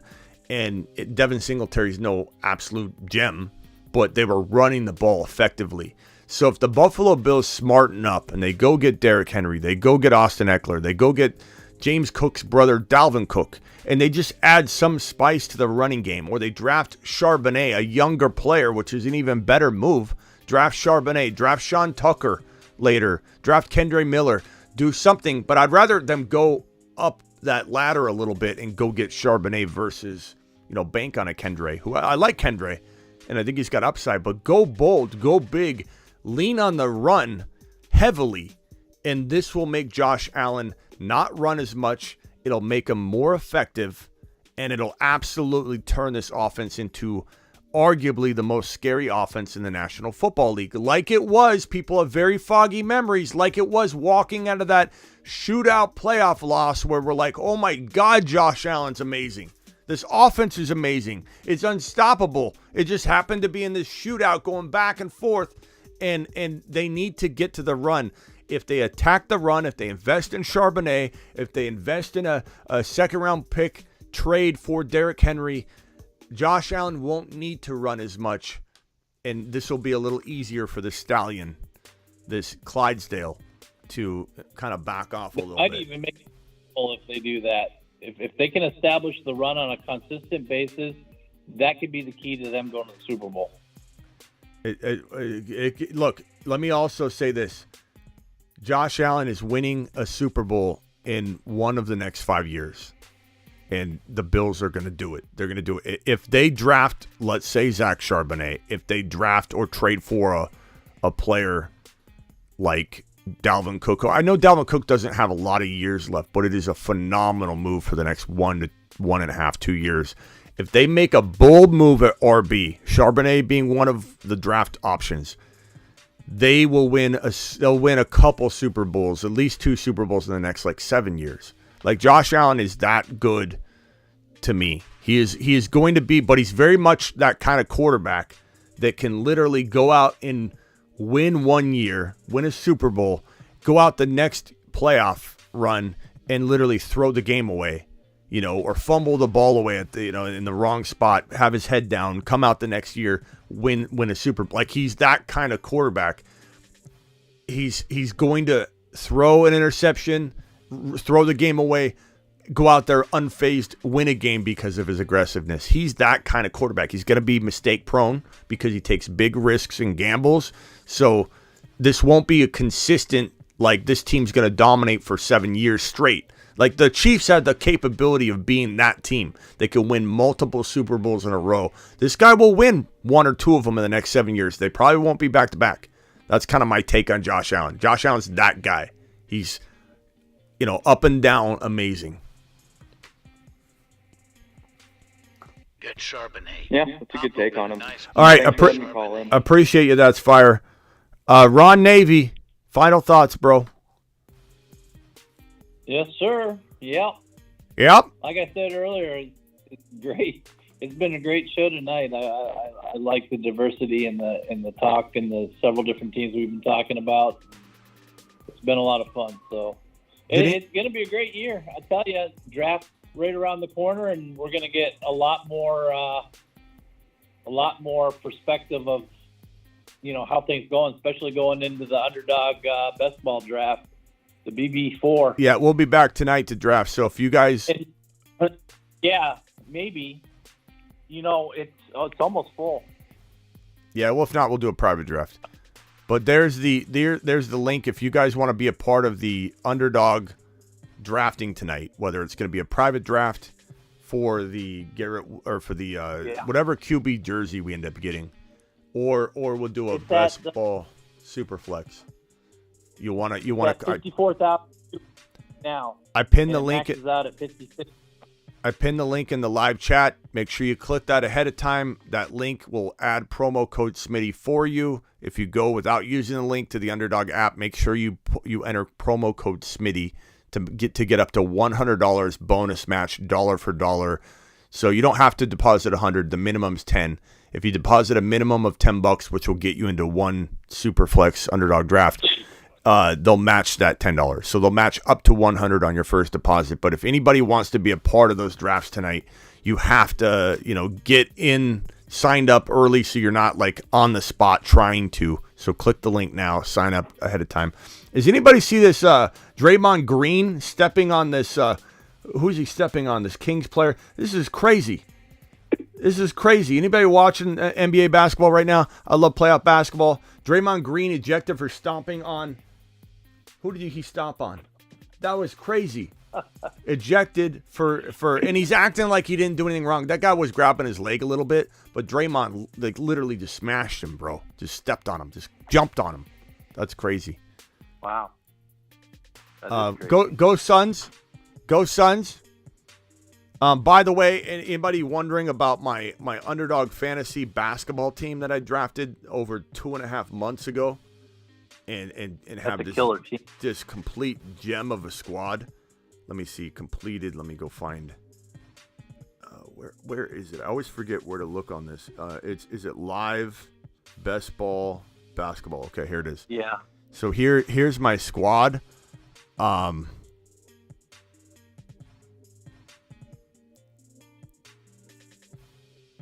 wait, I dropped out of first right now. but that's because there's teams playing right now. The games rotate every day, so tonight I've got Suns players that should put me back over the top. But my team right now, Steph Curry, Trae Young, Russell Westbrook, Kevin Durant. I've got Kawhi Leonard, LeBron James, Anthony Edwards, DeAndre Ayton, Jaren Jackson Jr., and Anthony Davis. And to put that in perspective, yeah, I know some people have said, oh, you need to stack in order to win. It's hard to do that in a 6-man draft because the stacks get taken quick. It's so hard to stack. I mean, I've got a stack there. But to get Durant, Curry, like the combination is crazy. So I'm really hoping that at the end of the day, the Lakers make it through, the Suns make it through. If they do, I think I got a real big shot at this prize money on Underdog Fantasy. The basketball is fun. If anybody wants to play Underdog Fantasy basketball or do any kind of like higher lows, the higher lows are available for basketball as well. Like you could go in the higher low right now and do the, a Kawhi Leonard high low. His points is 40.5 points, rebounds, and assists. So 40.5 total points, rebounds, and assists. That's higher low. Higher low, 11.5 rebounds and assists. 28.5 points, higher low. Like, get in there. Russell Westbrook, 31.5 points, rebounds, and assists, higher low. Get in there and try that. Underdog Fantasy, the link is pinned. Bella, check yourself dropping a super chat. Are we drafting tonight? Absolutely, Bella. Check yourself. What do I look like? What do I look like, bro? Appreciate you. All right, Ron, we'll see you tonight. Yes, sir. Later. Take care, chat. Take care. Talk to you. Oh, I got my stitches out today. Nice. I bet that feels For good. my back. Yeah, it does. So that's good. Anyways, later. All right, later, Ron. Good for Ron getting his. Oh, hold on. We got one caller, final caller. Wild Bill. Wild Bill, you got a quick little question. Go ahead. You're live. Hey, Chris Smitty. How much to heart do you take, when you do a best ball draft? I mean, and then you think you're like, oh, my God, I have the boss team. And then you get done with it, and they give you like 2,200 points. Yeah, that happens to me almost every time. And it's because they don't project high for rookies. They don't see, like, this is when I said that I went into some clubhouse, like Twitter space type environments, the audio rooms, and talked with a bunch of people that drop just bets. They don't play fantasy, they do a lot of gambling. And I walk into those rooms and I say to them, you guys should get into fantasy football. And they're like, why? We don't have time for that. Because it helps you be predictive. Like you can use last year's stats all you want to try and predict who's going to win, X number of games this year walking into a new season if you're like a gambler. But if you can't see the improvements coming, the players that are going to step it up and become scoring machines, and you can't predict the way things will change, and it's like an ocean. It's just constantly moving. Then you can't really predict and project as well as you think. And that's when I went in and said Bengals will win the division. And they're like, the Bengals last year did this, Smitty. The Bengals last year did this. And it's like, it's not about last year. It's about the prediction game is about what's around the corner. And so, like, these underdog predictions and projections, they're going a majority off of last year, and they're going off some of the projection and prediction they have for the rookies. But if we're saying Bijan's going to finish as the number 1 or number 2 running back in fantasy football, period, rookies, veterans, they're not going to see it that way. And so they're going to score you very low on Bijan comparatively to what we score them. So almost look at it as a pat on the back when they give you a low score. And, obviously when they give you a high score, you're like, cool. I'm like, dude, I had Jalen Hurts as my quarterback. I had like the very first running back I chose was Bijan, Mm-hmm. And then I also had like down the road, I had Zach Charbonnet, I had T.J. Hawkinson, I had Garrett Wilson. I was like, oh my God, if Smitty saw this team, he would be like, dude. Bro, there are teams. I get up there. Yeah, I've got, my draft call that I have. You guys can order a draft call. Just go to thefantasyfootballshow.com. You can order draft calls. I'll draft with you for a full hour. I have draft calls every year, bro, where we literally leave the league, and I'm like, your team is. I'm jealous of the team we just drafted for you. Like, and it's not just me drafting the team. We drafted together. We talk it through. And I walk out just going, like, I hang up the call, and I'm like, why? Why can't I have that situation that guy just had? Like Walker in round 10. We scooped up Pierce, Walker, Breece Hall, all like round 6 and 7 and beyond, and this guy had a monster squad. I'm getting off the call going, goodness gracious, and the projections are always really low for any of the teams we build. It's just the nature of it. It's all last year's stats. That's all it's telling you essentially is like, what did this team do based on last year? I mean, like, yeah. So like rookies I was just starting to be like, what am I doing wrong? No, like London, Watson. Those guys are they're 5th and 6th round players. They're 4th to 6th round players. So if we think Watson could be top 6 to 10, if we think London can be top 6 to 10, if we think Olave could be top 5 to 10, and they're giving you what they project to be 6th and 5th round and sometimes late 4th round value, you're hitting home runs at those picks. So don't worry about it all. You want to know my basketball team that I just read off that has a really good shot, I think, at winning this. They ranked it the very last team out of all the teams drafted on the projections. And I remember going, I got LeBron James in the 7th round.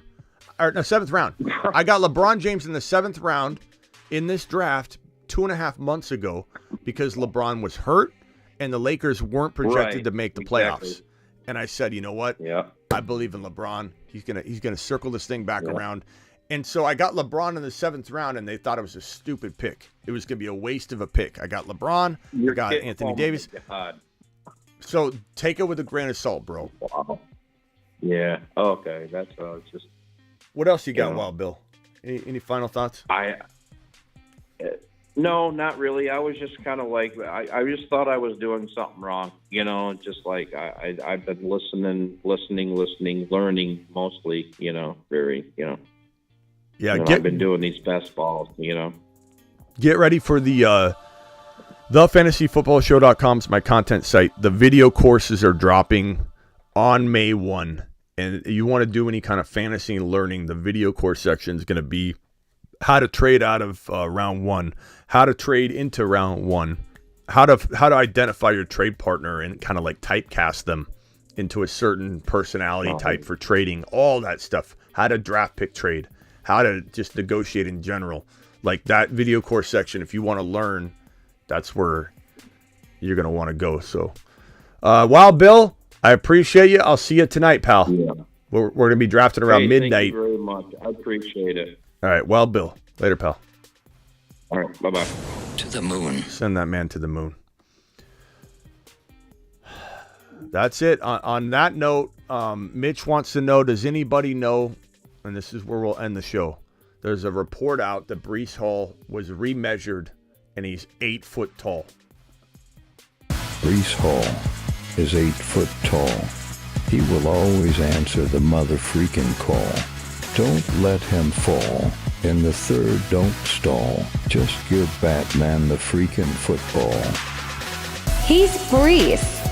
He's Breece. He does a hell of a job. A hell of a job. A hell of a job. Breece Hall, please report to the moon. He does a hell of a job.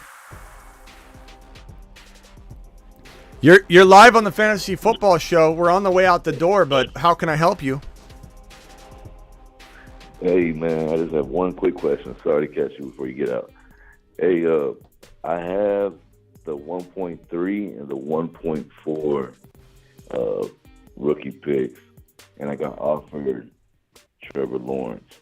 All I have is one quarterback, and I was planning on picking up 2 QBs. I actually talked to you earlier, like a couple weeks ago, and I got these picks. But now that I got T-Law offered, should I take it? What's your name, bro?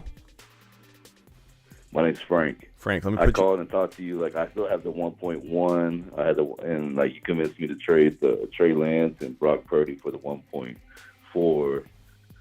But anyways, I was gonna go QBs, but then this guy came out and put T-Law on out there and I said, hey, man, I got the 3 and 4. Would you be interested? And he would take it straight up. So this is a super flex, right? Super flex, yes, sir. 3 and 4 overall in the rookie draft for T-Law. You almost got to take that. For T-Law. It's tough. I got and I got Hurts as my 1. Yeah, it's tough because so this would lock me up. Yeah, it's tough because, you're talking about, like, in your mind, you're thinking JSN, you probably, maybe even a Gibbs, depending on how early those quarterbacks go. Bijan probably won't fall, right? He can't, right? No, I got Bijan. I already got 1.1. Oh, you got I already got right. Bijan. I got the 1.1. Bro, smash it. You got Bijan already on lock.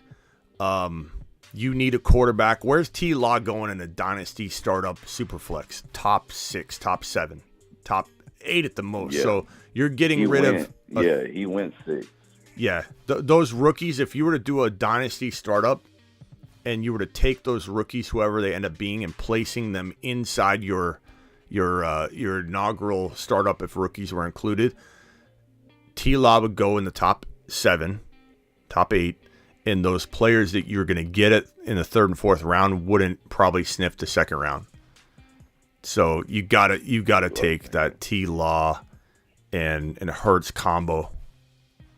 And then you got Bijan as well. Right. Bro, smash it fast. All right, cool. Sorry, thank you for taking my call. No, you're fine, bro. Trading Frank. Appreciate you, pal. Later. All right, homie. Thank you. All right, guys. See you tonight.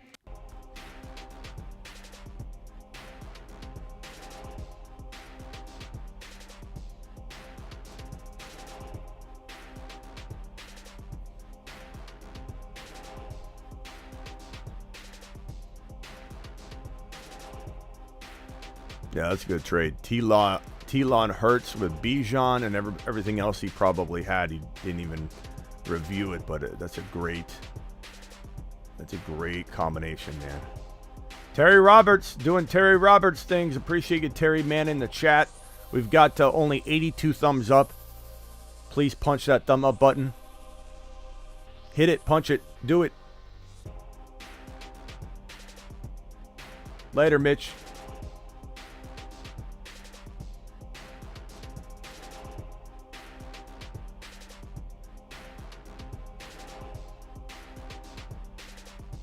Later, peanut butter. Cole, take it easy, Cole. Later, Love Stars. Later, Prime. Later, That's Fire. Thank you to all my super chatters of the night.